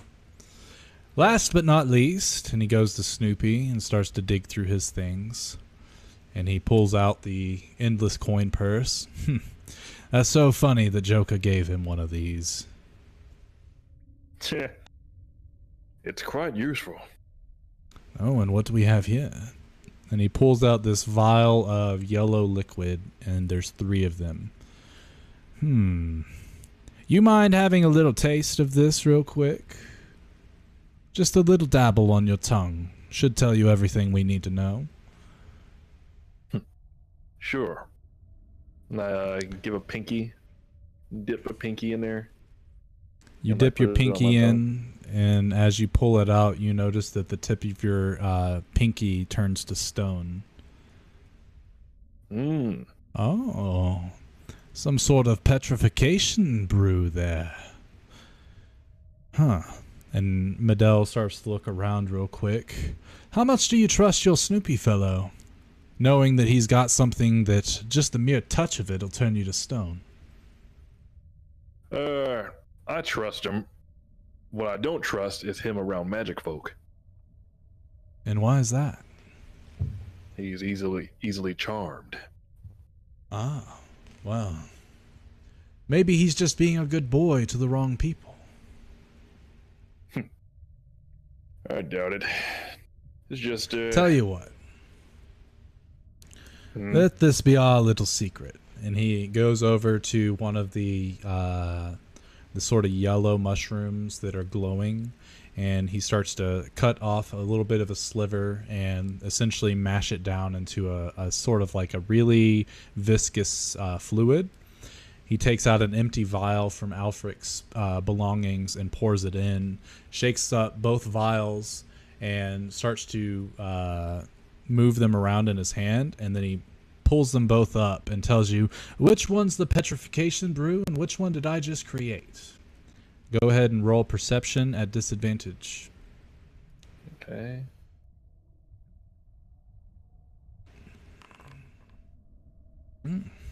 You have a really good idea of which one it is, and you point to the left one, and he goes, keen eye. You're correct, but do you notice anything different about them? Which you don't. No. And we're going to keep it that way. And he takes the vial in his right hand and replaces it into Snoopy's stuff.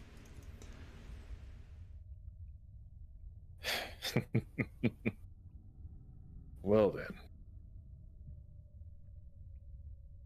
I feel that What are you intending to do with that? I work for some very powerful folk. And knowing that your comrade here has a very powerful potion, this might be able to seal the Black Hand's victory in the upcoming debates in Skullport. I believe that he's been well compensated enough that he won't mind me taking just a sample. What do you think?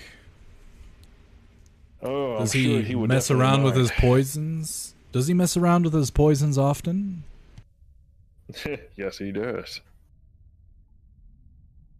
It's actually well, as you can tell, he's a thievy one himself. So I'm sure he dabbles quite a bit in poisons and whatever toxins.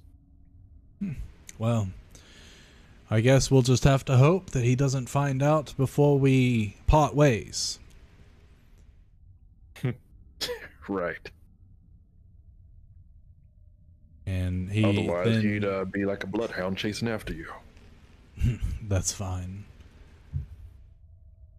Honestly, I'm sure that'd be quite fun. And then Medell starts to look around like the Sovereign and doesn't see anything interesting that he can do with them while he's in this melding state. And he kind of just stands around. So unless you have anything to ask him, we'll get the other guys out of their meld. So, quick question. What are all the different organizations that you associate with, aside from the Black Hand? Well, the Black Hand is who I primarily deal with, as they pay the best. Sometimes I work for the Xanathar's Guild, which you seem to have a grudge against. Which is not smart, by the way. Well, it's complicated. I guess it's an official rivalry now, since I was brought back to life by the person that imprisoned him. Oh. So, naturally, I have to have a rivalry with him because I'm sure he's going to be coming after me. I don't think he has anything personal against you. From what he had told us is that he was trapped from some wizard, some turtle, put away in another dimension, and while he was there, people kept coming through, and he had nothing better to do than to kill them for his own enjoyment. Ended up taking all of their belongings and stashing them away. It was almost as if the turtle was taunting him. But he found joy in taking the life of those that were teleported to him, to his domain. As all do beholders do, they think we are ants in comparison. All the more reason why I should make him my nemesis in that record. Well, just so you're aware, the moment that you finally off him, if that does happen before he offs you again, no offense, of course, he'll just be replaced by another. And more than likely, they'll know that you were able to take him on, and they'll stop at nothing to destroy you. Sounds fun. Agreed. You know, perhaps maybe when this is all through, maybe we can work together in taking down the Xanathar's Guild. I'd be okay with that. And he pulls out that vial again, and this might be the trick to it. Or at least it'll be very helpful. All right. We can definitely see if we can work that out. We got to get through this first, and I've got to make sure we do it without losing any of you, otherwise there won't be a Xanathar's Guild or a Black Hand to go back to. True. All right. So as soon as they get out of this drugged out state, we can keep moving. Well, Yeah. of course we gotta let this guy. I'll put a hand on Alfred's shoulder and let this guy get some rest. Okay. So the hour passes and all of you come out of the meld, And as you do, like, your vision starts to steady. The colors around you aren't super vibrant anymore. They're a lot easier to take in, and you have your thoughts back to where they're just your own. And you start to hear the voice of the sovereign in your head. The meld has been completed. Thank you for sharing your past friends, as we have shared our past with you. And now I believe we've come to a greater understanding of each other.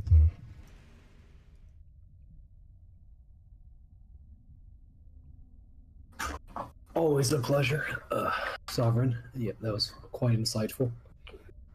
Yeah, I just get up and yawn, like, oh, what just happened? That was the mind mode with the Sovereign and the Myconids. I start rubbing my eyes and like rubbing my head a little bit. We go into a dreamlike trance and we exchange information like you just saw, if you remember.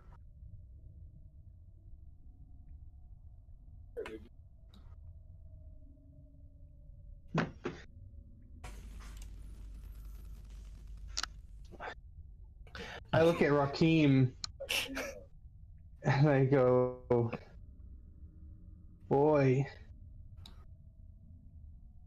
I'm so sorry. Kind of just not really thinking about it. About your past is so sad. Oh, I just kind of sadly laugh. Yeah, it's nothing to really talk about.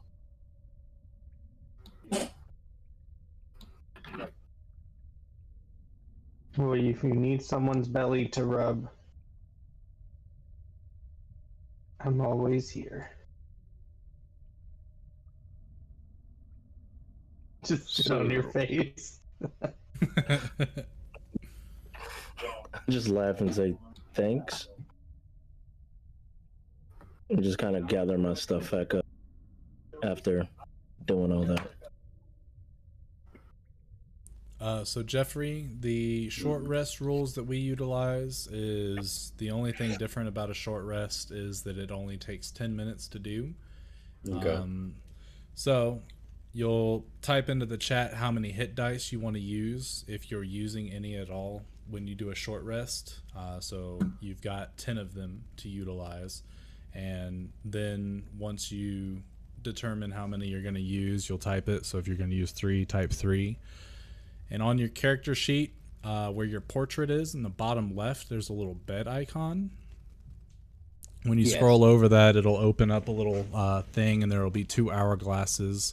The one that's mostly full is the short rest one, so you'll click on that one, and a little short rest pop-out will come up, and you'll click the roll button as many times as you declared. So 4, you'll click it 4 times. And then once... It Do you says see it? roll hit dice, formula, normal. Okay. Yeah, so just click roll. There you go. And do it 3 more times. Okay. And then you'll click on rest, and it'll complete the rest. Okay. And the long rest takes an hour. Mm-hmm. Wait, does it? I forgot my rules. Never mind. Long rest takes 6 hours. 3 of them can be spent awake doing like very minor things like studying a book or writing in a journal or something like that, or tuning to an item. The other 3 have to be spent sleeping for, you know, folks like you that require sleep. You do get all of your spell slots back and stuff, but you also have to roll hit dice to gain any of your HP back. You don't just get full HP. Okay. So the only way for you, and then you get, I'm actually thinking of changing how many hit dice you get to a 4th for a long rest. And then and you'll get all your spell slots and stuff back too. The third resting option is the full rest, which usually takes 24 hours at least. And depending on how long it's been since a full rest has been accomplished, or in what type of state you are when you go into it will determine how long it needs to be done. But those have to be taken like almost exclusively in a safe location, like a city that you're not wanted in or something like that. Okay. If anyone else is taking a short rest to gain HP, declare how many die you're going to roll and do the thing. And gain back all of your short rest abilities and stuff like that.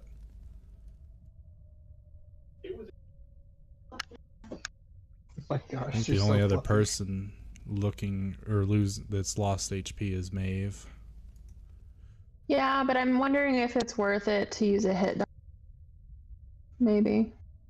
I guess I'll do one hit die. Okay.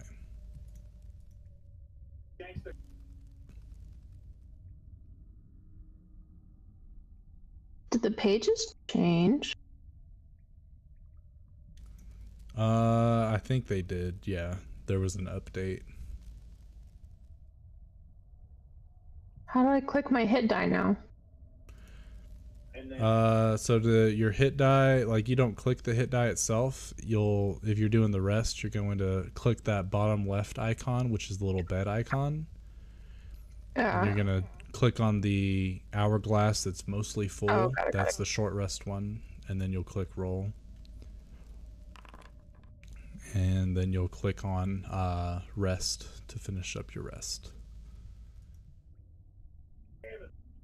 Okay. So after you guys come out of the meld, the Sovereign looks at you all, and to those that can hear his telepathy. Did you see the creatures that have been feasting on our children? Do you think you can take them? And the creatures that you did see are these. They look like these grotesque fish folk.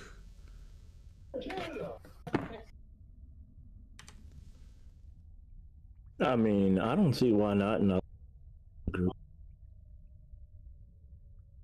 I'm certain I fought worse.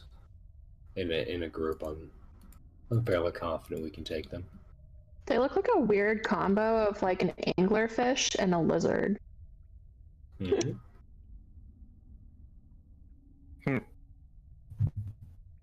Well, Oh, Angie, that's what they look like. Err. Oh, and she started to describe it. That makes sense, yeah. So we're gonna have to get in the water again. Yeah, I mean, it seems like it if that's where they've been taking them. All right. And I start cracking my knuckles. Looks like we gotta get at it again. And I pull out my pull out the cloak of manta ray again. Just like, all right, old friend. Time for round 2. very well. And he turns around and you watch as he just looks into the crowd of Myconids that's starting to slowly disperse, and just one of them is standing there. He will take you to the pools that they reside.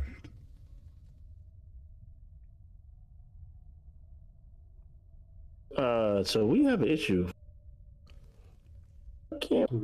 Which is? So are we gonna be swimming? Do y'all think?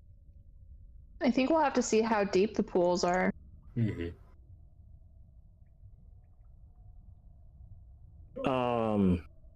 Because to some of them, the pools might be super deep because they're little tiny mushrooms, but to us, it might be like knee deep or something. So we're sure that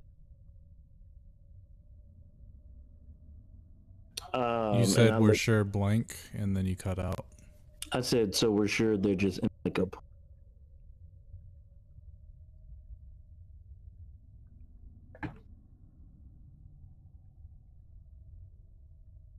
Either way, I'm sure I'm gonna be in there anyway, so it doesn't matter.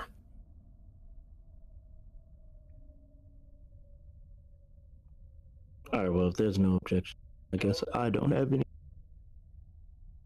No objection for me, anyway.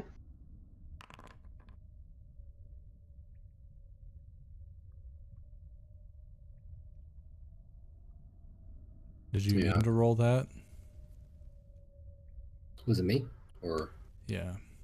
oh no, I'm just looking through. And Kirsten, I've got your. So if you go to the items directory, which is where all the magic items that you guys have gotten are, and you go into the obtain Square? folder. No. Yeah, it looks like a little box, like a present. Oh, It's okay. yeah. And then go into the Obtained. obtained, and you should see a bag of holding that says Maeve on it. If you click on that, you can click and drag stuff from your inventory to that sheet, and it'll store it into the bag of holding. So instead of having to like make a special note on your sheet, you can actually just click and drag it over there, and it'll be there. And then if you On want the it out, description or the details thing? details. Details. Okay. Cool. Yeah. I don't know. I Are you don't gonna think anyone else can do that. I'm pretty sure only Maeve can do it. But if you end up putting something in her bag of holding, I can click and drag it on there so that we know what's in the bag of holdings and stuff like that. The group bag of holding. Okay. Sweet. And then I don't think I put the letter or whatever that I needed, or what was it that I got? It was like a page from her book that I have to decipher. Is that in my inventory too, or does that still need to be added? I put that in In the Let's group see. bag of holding, or in my personal inventory? Pretty sure I put it in your personal inventory.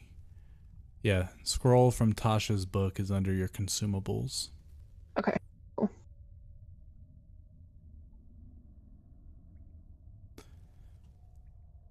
The Sovereign speaks to you guys once again. Follow, and they will take you to the last known location of these creatures. Destroy them, and you'll end the corruption that has been taking that part of the cavern, and bring peace back to the Myconid colony for a time.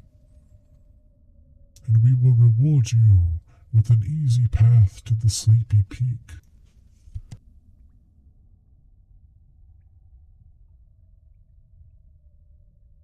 Thank you. We appreciate your assistance.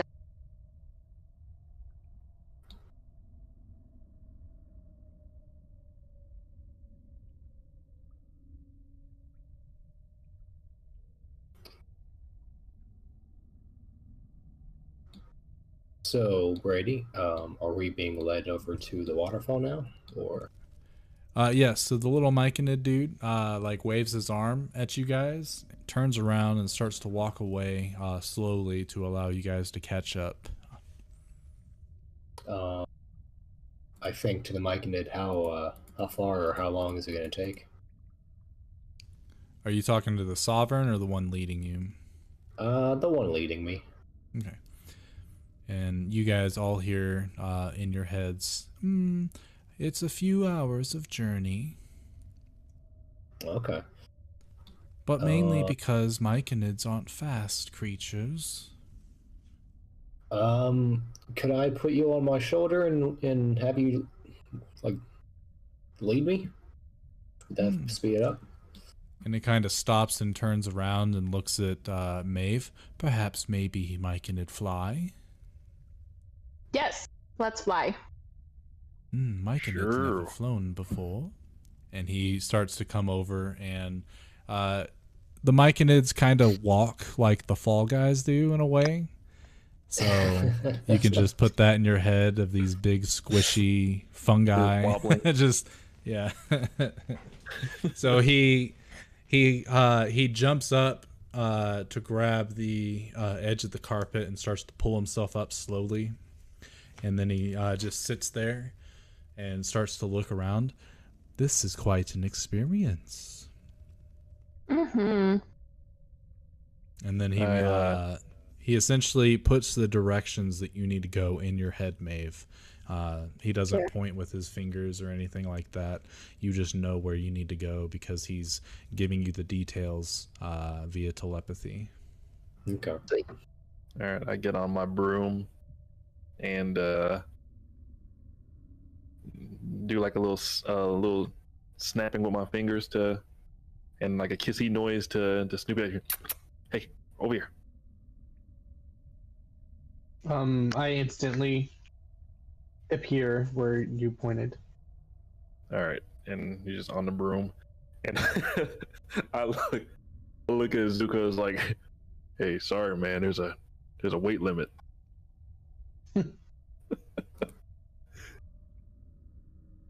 Roasted. So the Myconid starts giving you directions, and you guys start to fly towards the back part of this cavern. Perhaps maybe we'll get there in half the time now. Yeah. That would be great. Perhaps maybe you know the answer to this question. Why did the mushroom go to the party? Because he seems like a fun guy. Correct. Why did the fun guy leave the party?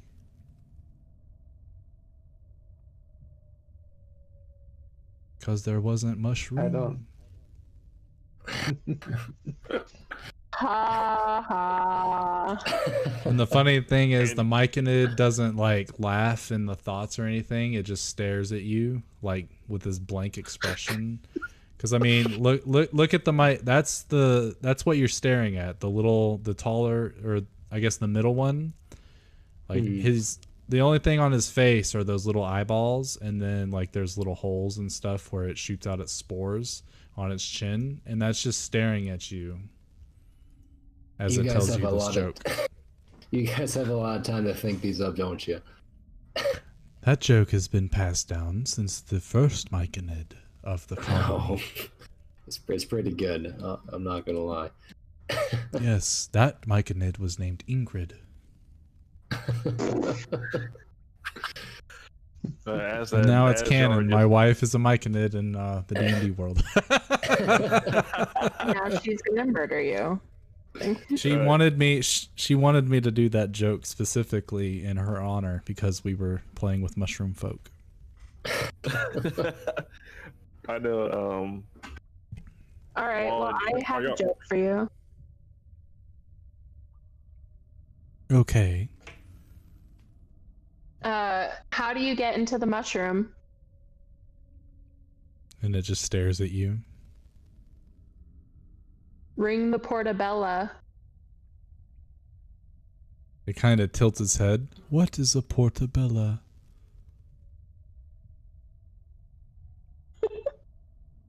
Maeve just like looks disappointed. let's get this out of the way.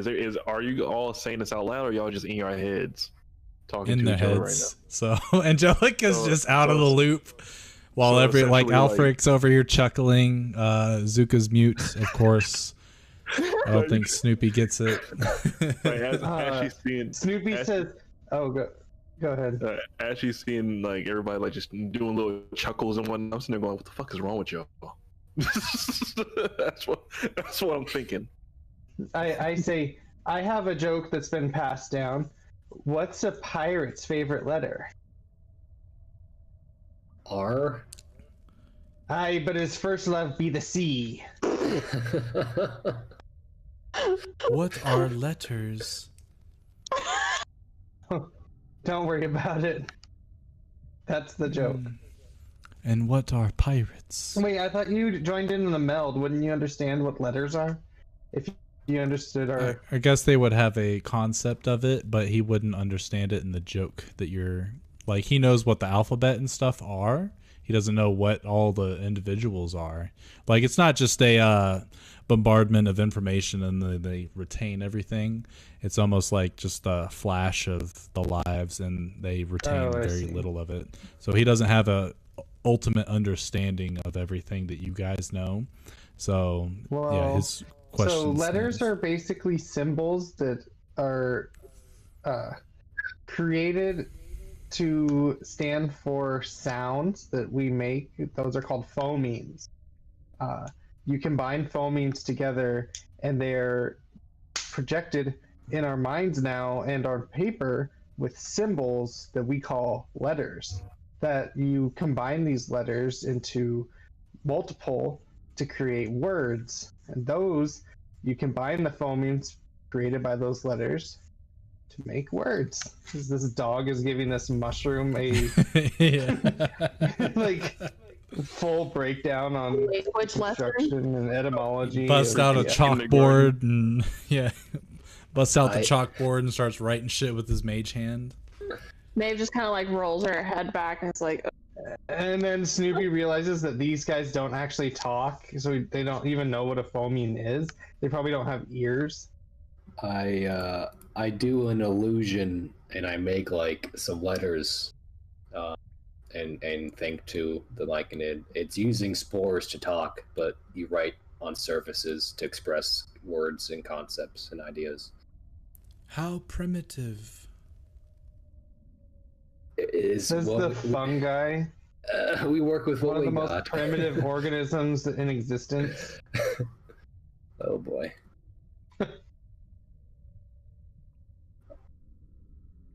We're not too far now.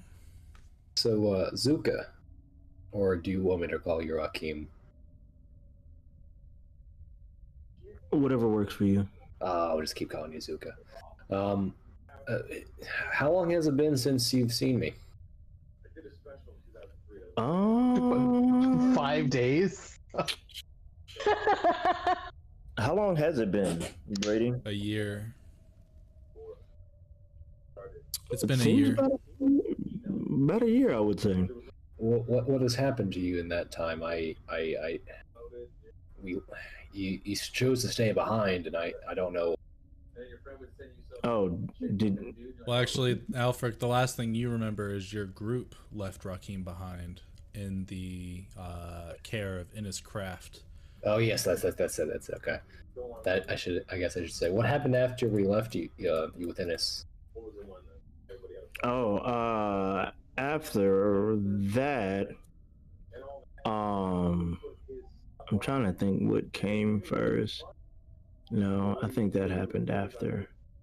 Well, I ended up going back home to see if I could fix what was going on there, and that ended up being bigger than what I thought it would have been. What's happened to Cyrodiil in your home? It is now ruled by the Titanian Empire, and all my people are enslaved. But not just that, they are enslaved by the ogres, which is correct, right, Brady? Not ogres, orcs. Orcs. I'm sorry, orcs. My bad. In one of the demons, and the demon lord in the area. Last time I seen who. He was badly wounded. After that, I haven't seen him. But while I was there, what was left of the people, we were tied up in Drybound Terminal, and we kind of made a last push to take back what we could, and something came out of the ground that was dang near like, and I looked towards the people, something like a fungus, and there was no hope after that. The Myconid come, or are you saying this out loud or using the actually, regardless, the Myconid can read your thoughts as you're saying them, and it goes, "Do you care to show us an image? I could teach you." I start to now, like they would be able to see it, right? Not just them, Yeah, but if like you think of the image, you can portray it to those that are under the mind melt or the mind spores. oh, okay. So I try to think as hard as I can of the events from when we were stuck in Dry Mount Terminal. And this image comes up, and you can see this creature, definitely a humanoid shaped fungus. And the Myconid goes, "Oh, the Lady of Rot, Zugtamoy." What? She gave birth to the first Myconid. And what is Zugtamoy exactly? Our creator. Is it a god or something different? Myconids don't really believe in the concepts of gods, but she is our creator. Is she kind to things that are not Myconids? Would she? Does she have to be summoned? And he kind of, like, you see a noticeable shrug. "I've not seen Lady Zugtamoy, and the Sovereign hasn't seen her. I don't believe any Myconid has seen her in such a long time." Alfred, we may have an issue. Well, we'll see what this Zugtamoy is. I'm not so sure myself, but when you said she saw it in Cyrodiil, what was it doing? Was it? Are you talking to me? Yes. He gives you a vivid image. Yeah. And do you want to explain them what they see, or do you want me to? And you just, from what I remember, and you just tell me if I'm wrong. So all of you except Angie, like when y'all see me like thinking of it, and then the image you guys get in your head is again us being trapped in Dry Mountain Terminal. Alfred, you remember Abel, right? Yes, your friend. Yeah. So you see me fighting Abel, but he's not himself, and me killing him. You guys, and then as soon as that happened, I believe that's when she had popped out, or whatever this thing is, had popped out. And when she popped out, spores, right, Brady, started to come up with her? No, she popped.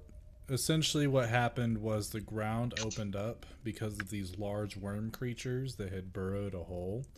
As the creatures withdrew, a bunch of these sort of like druid looking people started to run out of the tunnels and attack the orcs and stuff like that in melee combat. And as they were fighting, whenever one of these druids would fall, they would essentially explode into a bunch of spores. And everyone was kind of like, "What the heck is this? How is that happening?" And then she came out of the tunnel, this fungi lady. And as that happened, Sergorius showed himself, and they started to fight each other with their spells and stuff like that. But then about like 3 minutes after that battle started, it was pretty much a draw. And the Cyrodiil Empire is just kind of like trying to stay out of it and let them duke it out. And that's when the Titanians showed up, and the Titanians rolled in with their new war machines, these golem things, and just essentially were able to use these arcane blasts and stuff like that to obliterate both sides. And then that's when they took over. They held out side of Dry Mount Terminal after the orcs had retreated, and after the what was the Vuberan Empire retreated. and they just essentially starved out the Luxodons until they surrendered willingly. And then that was when Zuko was given a chance to escape, I believe, because of, what was her name? Gwina? It was, yeah, Gwina, the druid. She was able to open up a pathway for you. Or no. It was Dromdal Ray. Dromdal Ray had found a way, found a mage to make a teleport to you and bring you back to the City of Guilds so that you guys could devise a way to save your empire. And then everybody else surrendered to the Titanians, and that was roughly 3 months ago. I was about to say something, but I totally forgot what it was. Oh no, okay, so you guys see that, and then I look towards Alfred and say, this way that we're able to communicate with them, this wears off, right? I mean, I haven't been away long enough to have it wear off, but I'm assuming so. It only works when they release those spores. It's going to end in the next few minutes. If you wanted to stay that way, I won't use my spores on you. But I won't be able to converse with you. But it can end though, right? Correct. Yeah, for Okay. So, so after, when did you meet up with this group here, and what happened with the old group? Have you seen them? No, actually. Okay. And it's funny. It's funny because I actually was in the city, and I went back to our old guild hall.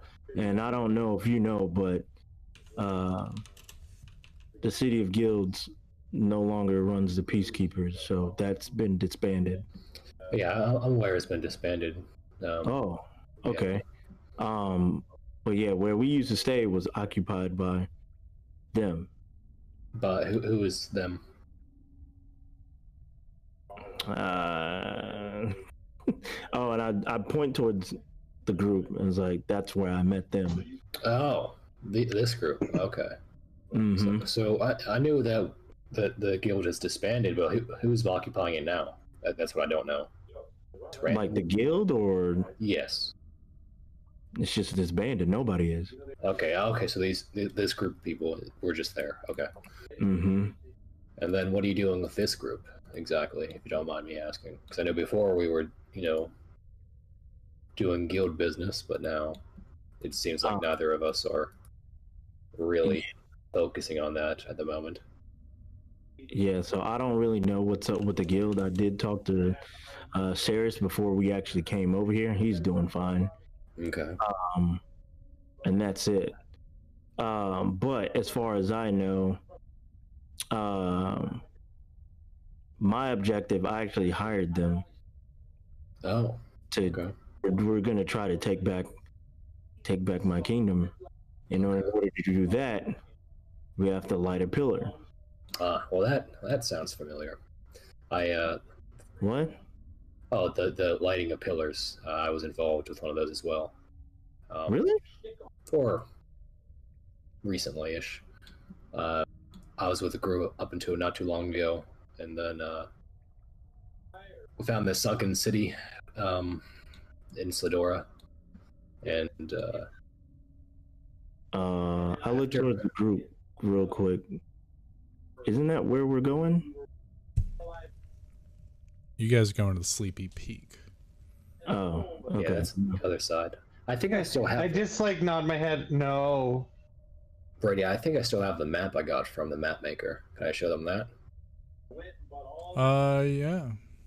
Yeah, I just explained, here is where you're saying Sladora. I know, Sleep Peak's over here. I was over here on the side of the world. Yeah, and I was involved. There was some shenanigans went on. One of the defenders wasn't really a defender of like the temple of the Lightbringer, and is trying to trick us into killing or stopping us from lighting the temple. But we eventually got it working. And then I met another powerful wizard there, and I deemed that my services would me donating my time to him would be a better way of using my power. So, and I'm assuming he's the reason why you're here. Yes. He wants me to look for something down here, and I have yet to. I'm not even sure if it's real or not, but if I help these Myconids, they'll help me. And you were with a group, or were you solo? By myself. Oh, that entire time? After I split from the last beacon, when we lit that, I split from the group over there. Oh yeah, okay. But so was anybody from the original group with you? Yeah, everybody was there for the original group. I just split from them though. Last I know they were doing okay. Oh, okay. Well, I mean, see, Alfred has already proven himself useful. He knows about one of the pillars. Do you remember whose pillar you lit? The one in Sladora. I'm not exactly sure which one. It was Helm. Okay. Helm. Okay. You would know that because it has been literally like 3. No, it's just been a couple days. Okay. I gotta go stop the oven from beeping. Be right back. Okay. That'll work.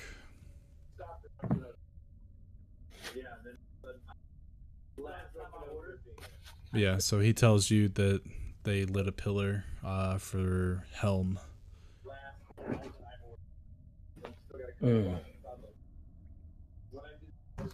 Well, I guess that's one less we have to worry about.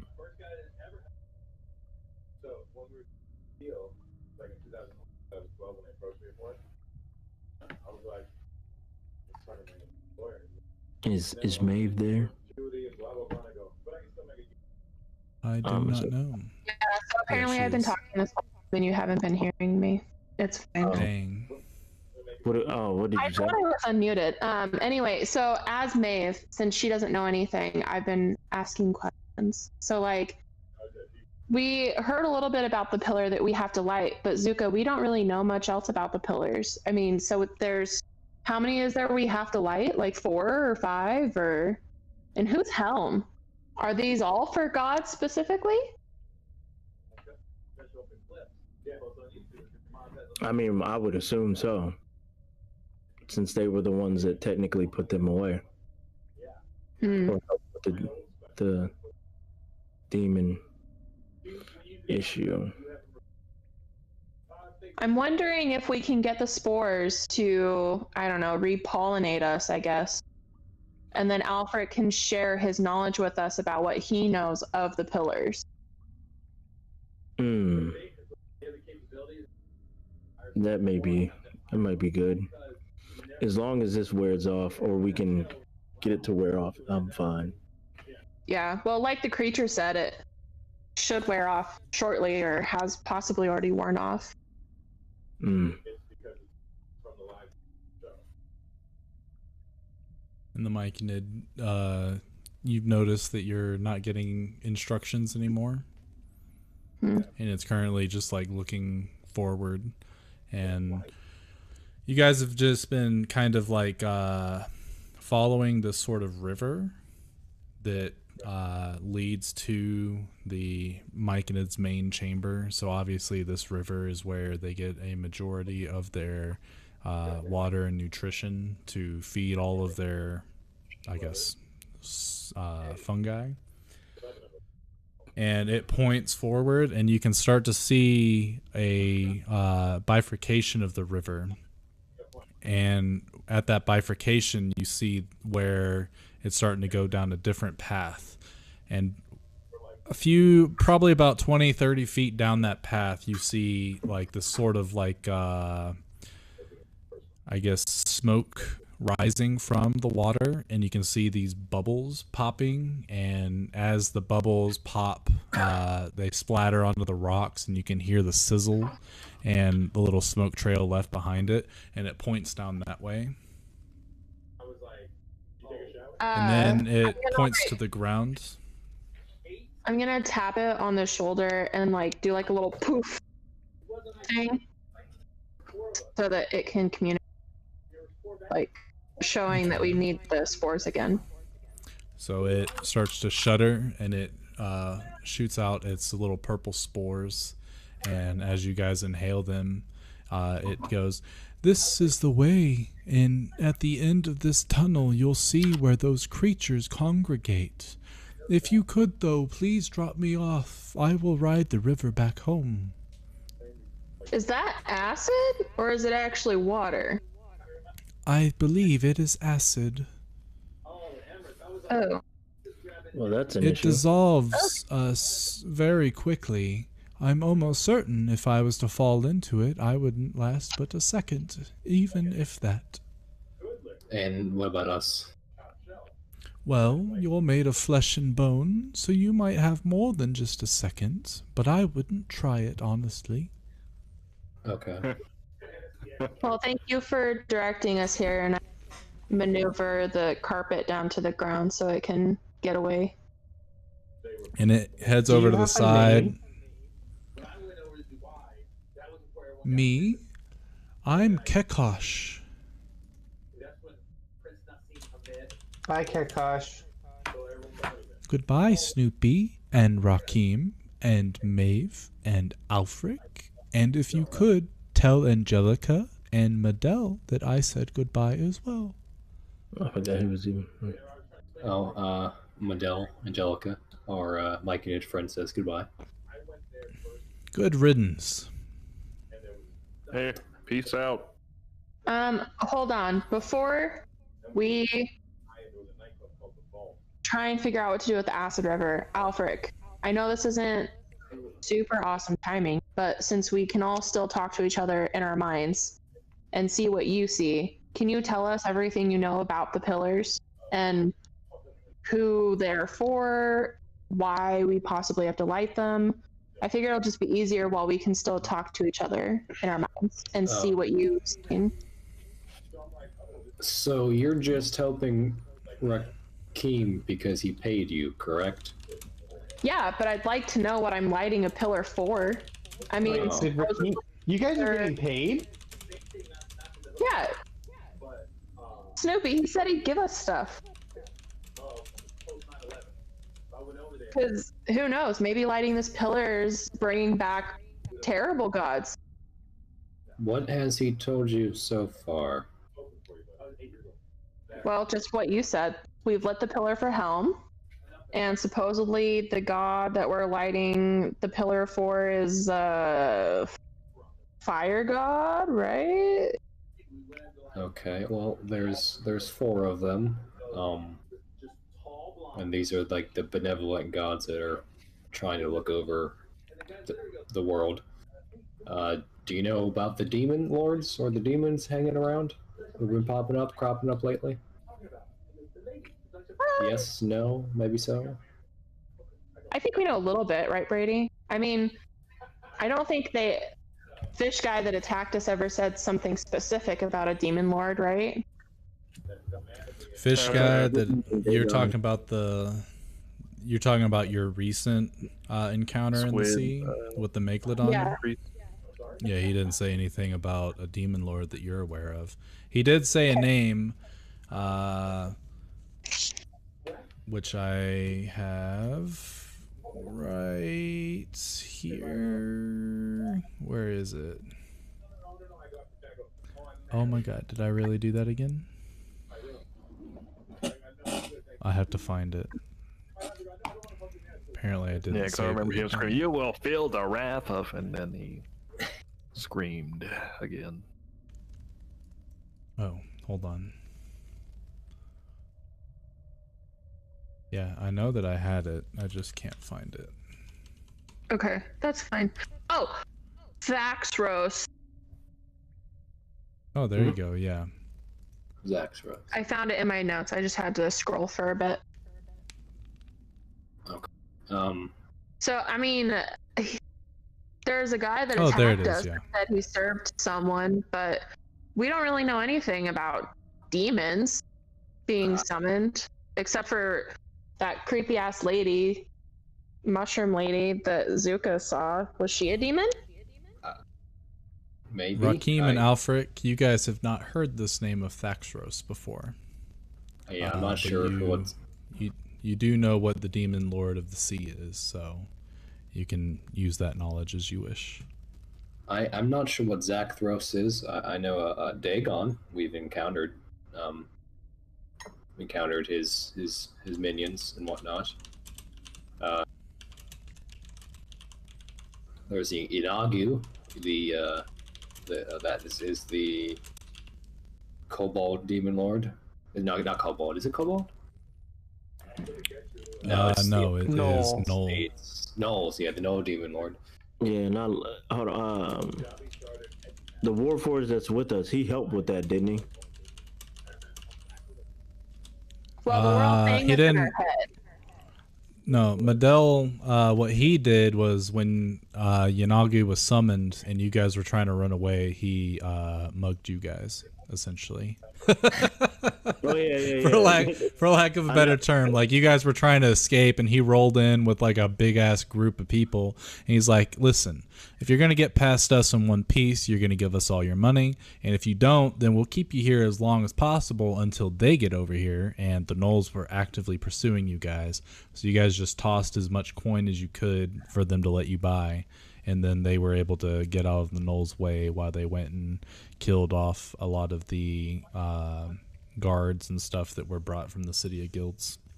So I look at Alfric and say, you remember him when he stuck us up that one time and threw that body near our that burnt body near our guild hall? Wait, that was him. Yeah, that's him. What? Why is he? You're paying him, right? He's working for us. Is that what's going on? No, he's helping us, but no. Yes. He holds his hands up. He's like, whoa, burnt body. What are you talking about? We're saying this in our minds. He can't hear us. Oh, are you? Never mind then. I thought you were speaking out loud. My bad. Well, because No, I said what I said out loud. Oh, you did? Yeah, I've been speaking in that's my what I mind thought. because I want Alfred to show me what he knows about the pillars. Okay, I've been speaking my mind too, but either way, I'll just explain. I'll just express like the demon lords are this malevolent force that was trapped away. The gods have banished them, very long ago. But now they are trying to break back into our realm, and they basically have a contest with each other to see who's the strongest and who's going to reign supreme over the rest of them. And they are slowly being summoned back into our realm, and they will basically use this realm as their plaything for whatever games they wish to play. And basically, we're going to be at their mercy unless we light these beacons and we try and get the gods to come back. And because unless the beacons are lit, the gods cannot interact in our world in a more direct way. So that's basically what we're doing. I'm not sure if you have seen the armies of literal demons going around, collecting up large portions of different countries and armies and continents, and persuading the leaders by deception or force to join them. But a lot of the world right now is being manipulated behind the scenes. So that is basically what we're trying to do. This may be more than what you've bargained for. Out loud, Maeve says, fuck. Yeah, I was surprised more people were willing to do this, but I mean, I guess not many people really know what's going on. So this isn't exactly common knowledge. As Maeve said, that I just look over with an eyebrow like, what? Getting some Lord of the Ring vibes here. Well, do you want me to tell this to your friends as well, Maeve, or I'll do you want to? paraphrase for right now, and Okay. I'll tell Angie everything later. But I look at Angie and I said, I just heard some interesting information about the pillars from Alfric that I'll tell you about more later, but I need time to process.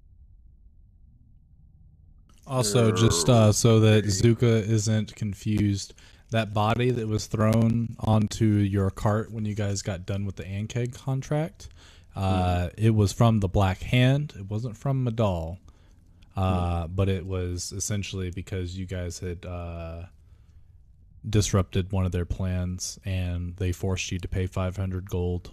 Otherwise, you would make a big enemy. He's guilty by association. That I can deal with, but yeah, he didn't do that specifically. I asked Zuka, whatever happened to Nandarog in Zerodel? Was he fighting with you guys, or where is he at? So you kind of see Zuka's ears kind of flap a little bit, and he gets excited. He's like, "Boy, did you miss something?" And I just explained to how like I hired him to help me out.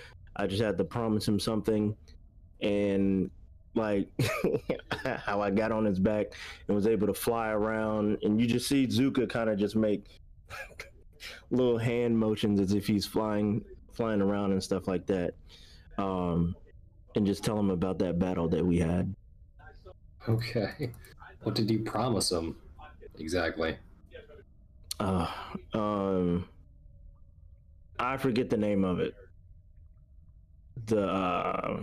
It's on my other sheet or my other notes. It didn't transfer over. What was it called, Brady? Say that one more time. What are you looking for? What was the name of the jewel that I promised him? Oh, you promised him the jewel of the desert, which is a very large sapphire. And Alfric, you probably remember that's what Trendos wanted you guys to get for his god Kasuth in Zerodel. It's essentially a sapphire that holds the power to manipulate water. Okay. It can also create water at will, and I believe it was one of the main... Actually, Zuka, you know this for certain. I don't know if you've told this to anybody, but you know that from the stories your father told you when you were a young kid that this fabled, quote-unquote, fabled sapphire is the main reason Zerodel was able to come or be built in the first place, because without it, you guys wouldn't have been able to hydrate yourselves. As Luxodon, you need lots of water. And when this jewel was uncovered, it was essentially the staple of the Zerodel Empire. And you did give it to Nandarog. If memory serves me correct, because that has been a long time ago. Okay, so That it was. Okay, so you guys did give it to him? Or is it... Yeah. Okay. No, because I remember I gave him... he's still expecting some jewels for me as well, so... I don't want to upset a dragon, so... He'll be alright. He's cool now. Okay, well, I'll just hold on to him just in case. But other than that, how are the insect people? Are they still on our side, or? In the vision that you guys saw in the meld, you actually saw Rakim starting out his journey back to Zerodel Capital on the back of one of the Tusculi. They were flying him into the capital so that he could get the things from a secret vault.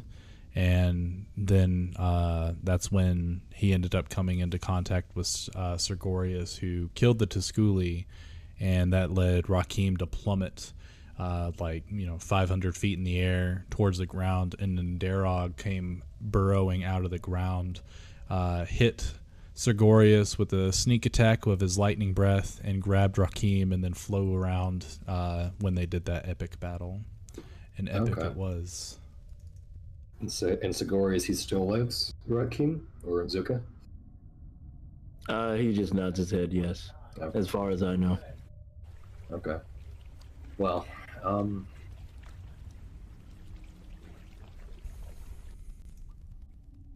okay.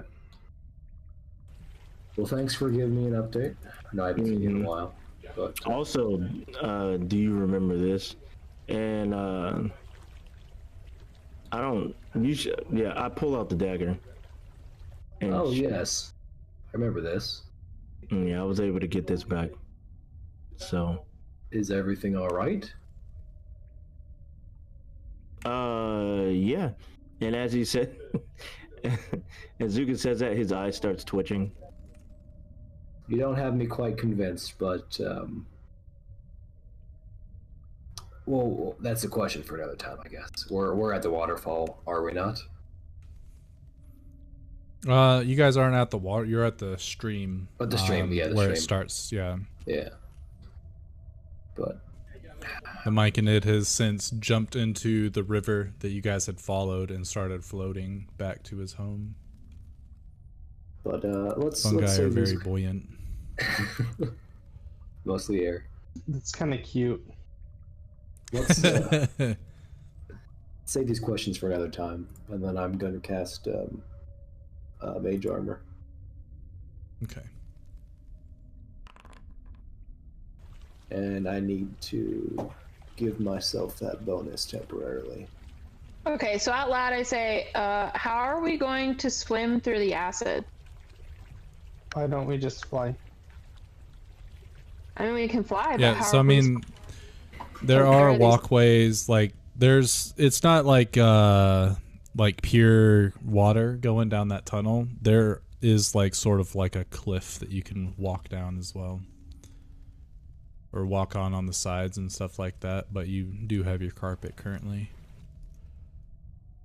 But I mean, like, to get to these creatures that are in the acid.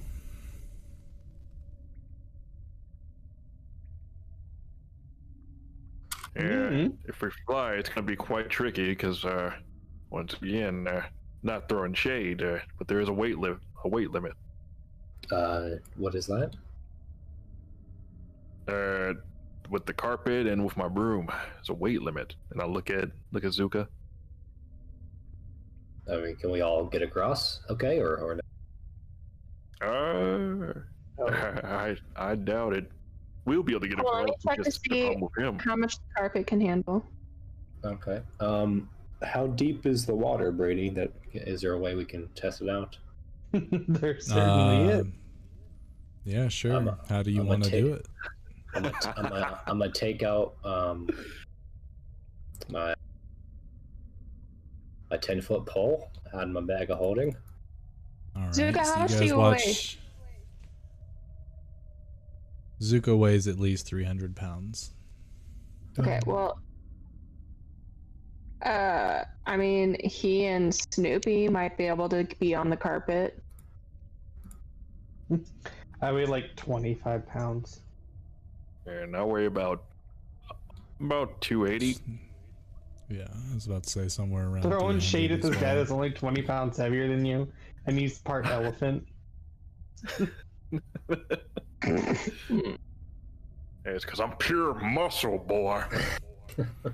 So, Alfred, you put your bag of holding on the floor and you reach into it and you start to pull out your 10-foot pole. And it's very comical because you start to reach it up, you reach the bottom, you pull out more, and you just keep doing that until you got the whole 10-foot pole.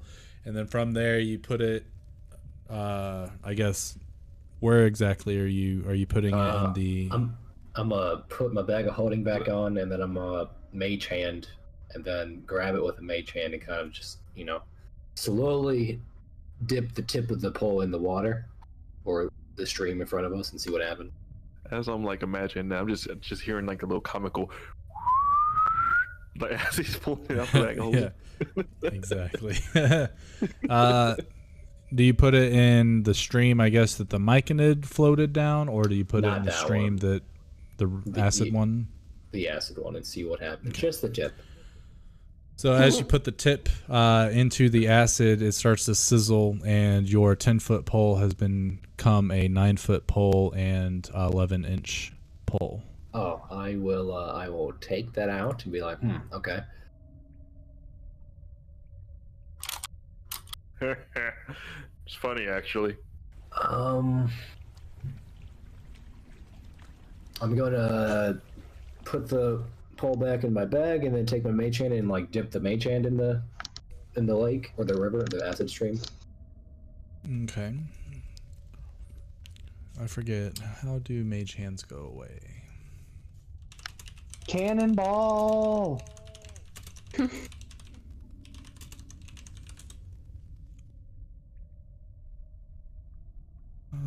Let's see. Okay, cool. So so you start to make your mage hand float to the bottom of the river. Damage does not make it dissipate. And it gets down to the bottom, and just because of how well practiced you are with the mage hand, you let it go away for 10 seconds, and then you have it come back. And based on the calculation you do in your head of how long it took to get to one, or from wherever it was to back to you, you guesstimate that the river is about 10 feet deep. Okay. Well, that's about 10 feet. How far across is it that we see? It's like a 10-foot jump to get from the side that you guys are on to the other side, and then it's a little more than 5 feet wide of the walkway. So in total, this whole little like tunnel is 20-ish feet wide, and the ceiling is about 15 feet above you guys. And then you've got this river, this acidic river that runs from directly in the middle of these two walkways. Okay. The walkways, they're not. It's kind of like when you're on they're not like made to be walkways. They just happen to be paths that are naturally carved out because of the river and how it's been running for however long, the irrigation and stuff like that. Okay. The erosion. Well, I think I can make it across myself. If anything, I can just misty step across. So I'll just. Well, we can always just take turns on using the magic carpet and stuff. Okay. Well, someone else can ride with Zuka. I can misty step too. We don't need to be using spells. We can just like take turns. I could literally, Maeve. I could literally just grab you and you. I don't need it. Yeah, let's just take turns then. Who wants to go first? Are you guys just trying to get to the other side? Because I mean, they both lead to the same spot.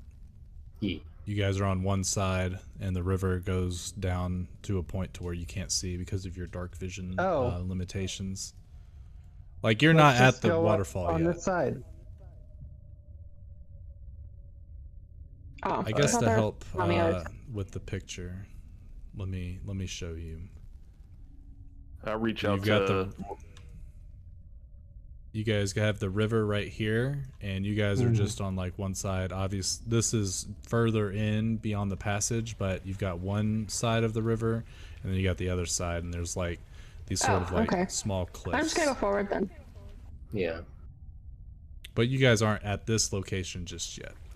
You're still at the beginning of it. Oh. I was just showing you because I guess my description was not doing very well. Well, let's just get closer to where the. Yeah. We don't see it's the an underground. It's an underground. Yeah, it's an underground river that is flowing in one direction, and it's accompanied on both sides by a essentially natural stone walkway that you guys are able to comfortably walk down if you wanted to, with the river being on either side of. Or being in the middle of either side that you walk down. Yeah, so imagine being here we go. Imagine being in a subway tunnel, And where the tracks is, that's where the water's running, and on the side of the tracks, that's that walkway. And it's literally just a tunnel that's going one direction with this river. Does that help? Sure. Maybe. Yeah. Yeah, I guess it did. Okay, he's back. Well, So you guys start walking then? yes. I still Let's fly see to across. these things quickly, shall we? I'm sure the faster that we destroy them, the faster we can get on with the reaching the Sleepy Peak. And then I can get back to my normal business. I won't say that this hasn't been a extremely disappointing time. By all means, it's been quite fun for me. But I'm not used to being a guide, or perhaps maybe a babysitter for some. Yeah. Yeah. Pretty used to it. We'll be done soon.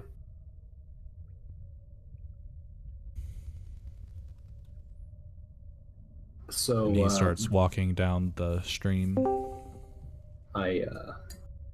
I pull back a bit and I nudge Zuka and be like, what's with him? You're currently muted right now, Gerald.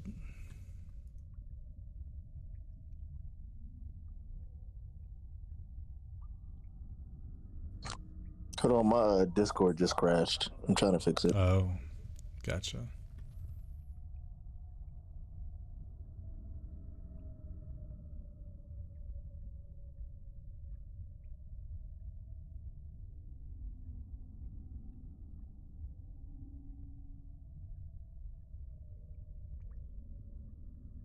Hey, can y'all hear me? Yeah, Yeah. we hear you. Mm-hmm. Okay, so what was said? I'm sorry. I was asking I pulled back a little bit and let the Warforged walk ahead and ask like what's with him. He seems a little angry all the time.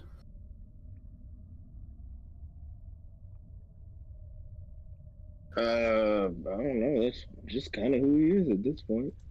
Okay. I think it's all of his programming. Yeah, I mean, he is a Warforged. I mean, we can ask him. I go up to him. No, yeah, it's Ah, good. That's okay. What? No, You sure? Yeah, just didn't know if you had any more insight. That's all. You've been traveling longer than I have, so. Oh no, we literally just started traveling with him. Oh, never mind. Like Probably about the all- same amount of time as you have now. Like, Oh, Yeah, okay. like literally, like not even an hour ago. Oh, never mind then. Well, let's keep going then. Brady, I'm pretty sure I had a torch last time. I don't see it in my let me give inventory you though. that back. No, I'm just gonna mage hand it and carry it and stuff. Ah. So you guys walk for what seems to be like 10-ish minutes, and then you finally start to see these illuminating colors that are very similar to the ones from the Myconid Grove. And they're these sort of green mushroom-like, I guess, fungi that are just kind of sprucely, not spruce. They're sparsely put on either side. You can see that the ones that are the closest to the river, some of them have like these acid burns on them, and they have stopped glowing.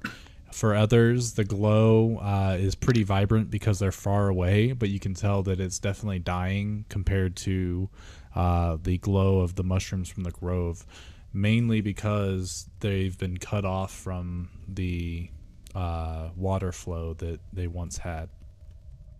As you guys get even closer, the other thing that you notice is that you start to see this sort of faint white light, and as you start to step into this chamber, you can see that over here-ish, there's this like white glow. It's almost like sort of like a fog that is somehow lit, and it's just sort of illuminating this one area on this this spot that's almost like a I don't know, a little cutoff from the cliff face there. As you look into the river, you can see that same sort of dull white glow beneath the waters. And it's kind of almost as if you can see the silhouettes of seaweed that's dancing underneath the water as well. How close are we to now? Oh, we're still back here. Yeah, you guys are just entering this cavern, which Okay. you notice is about 50 feet to get to the ceiling. The cavern itself is as wide as this map, so 135 feet across. And then you can see that you can hear the waterfall sort of towards the end of the river, very faintly. And can you see me make a box here or no? If you just made a box, I do not see it actually. Okay, no, I didn't know. Okay, so you can see this though. My direction. Yeah, thing? I can see that. I'm assuming you Okay. were making a box by clicking and dragging. Yeah, I didn't know if you could see that or not. No. Okay. So you said that lights here, and then along the water here, there's also lights like in the water. Yeah, so you should actually. Let me make sure. Yeah. I see Yeah, one- so I see those one little here. white spots that you see in the Okay. water, they're a faint glow. Okay. Probably nothing. Could I walk over here and then hold the torch in my hand and then take my mage hand and kind of like dangle them above the water and dip them in the water, like right where the lights are at? Sure. As you start to approach and get into position, as you look at that little white glow, you start to feel something hazy in your mind. I need a wisdom saving throw, please. Do I just do this? Saving. Oh, nice. Cool. So you guys watch Alfred go over. I kind of like, you guys- as I see him yeah, you doing go this, I kind of mentioned, wait, didn't those things have like glowy things on their heads? Yeah. So as Alfred makes eye contact with the glowy thing in the water, he's suddenly like in his head, he's like, "Oh wow, a shiny! I need to get the shiny." And what you guys watch is Alfred ends up jumping into the water. The moment he makes contact with the water, you hear the sizzling of the acid eating up his robes. I'm gonna cast levitate. Can I? Can I? After he's done with doing all this stuff, Alfred, you take 11 acid damage. Okay. Thank you. And as you dive into the water and try to like swim down a little bit towards this glowy thing, and I guess the main reason you wouldn't be able to cast levitate right this second is because you're cut off from vision of him while this is happening. But you get to the glowy thing and you're looking through this bed of seaweed, and you notice that it's not actually a bed of seaweed at all. It is this creature. Oh, lovely. And that is where we're going to end tonight's session. Okay. Oh. Oh, leaving Yeah, we assessed. Leaving assessed. Jeez, never mind. Are you drunk? Leaving ingestion in a pool of acid. Not a good. That man Jeff is already almost about to die twice. Yeah. He almost got killed by one person. Now he about to drown in acid. Hey man, Medel's dope.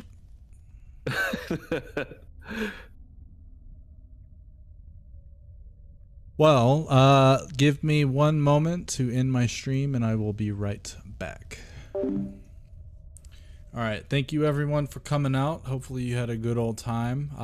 Next session is going to be quite fun. They're going to have to fight these creatures, the Dulur, and they're essentially like these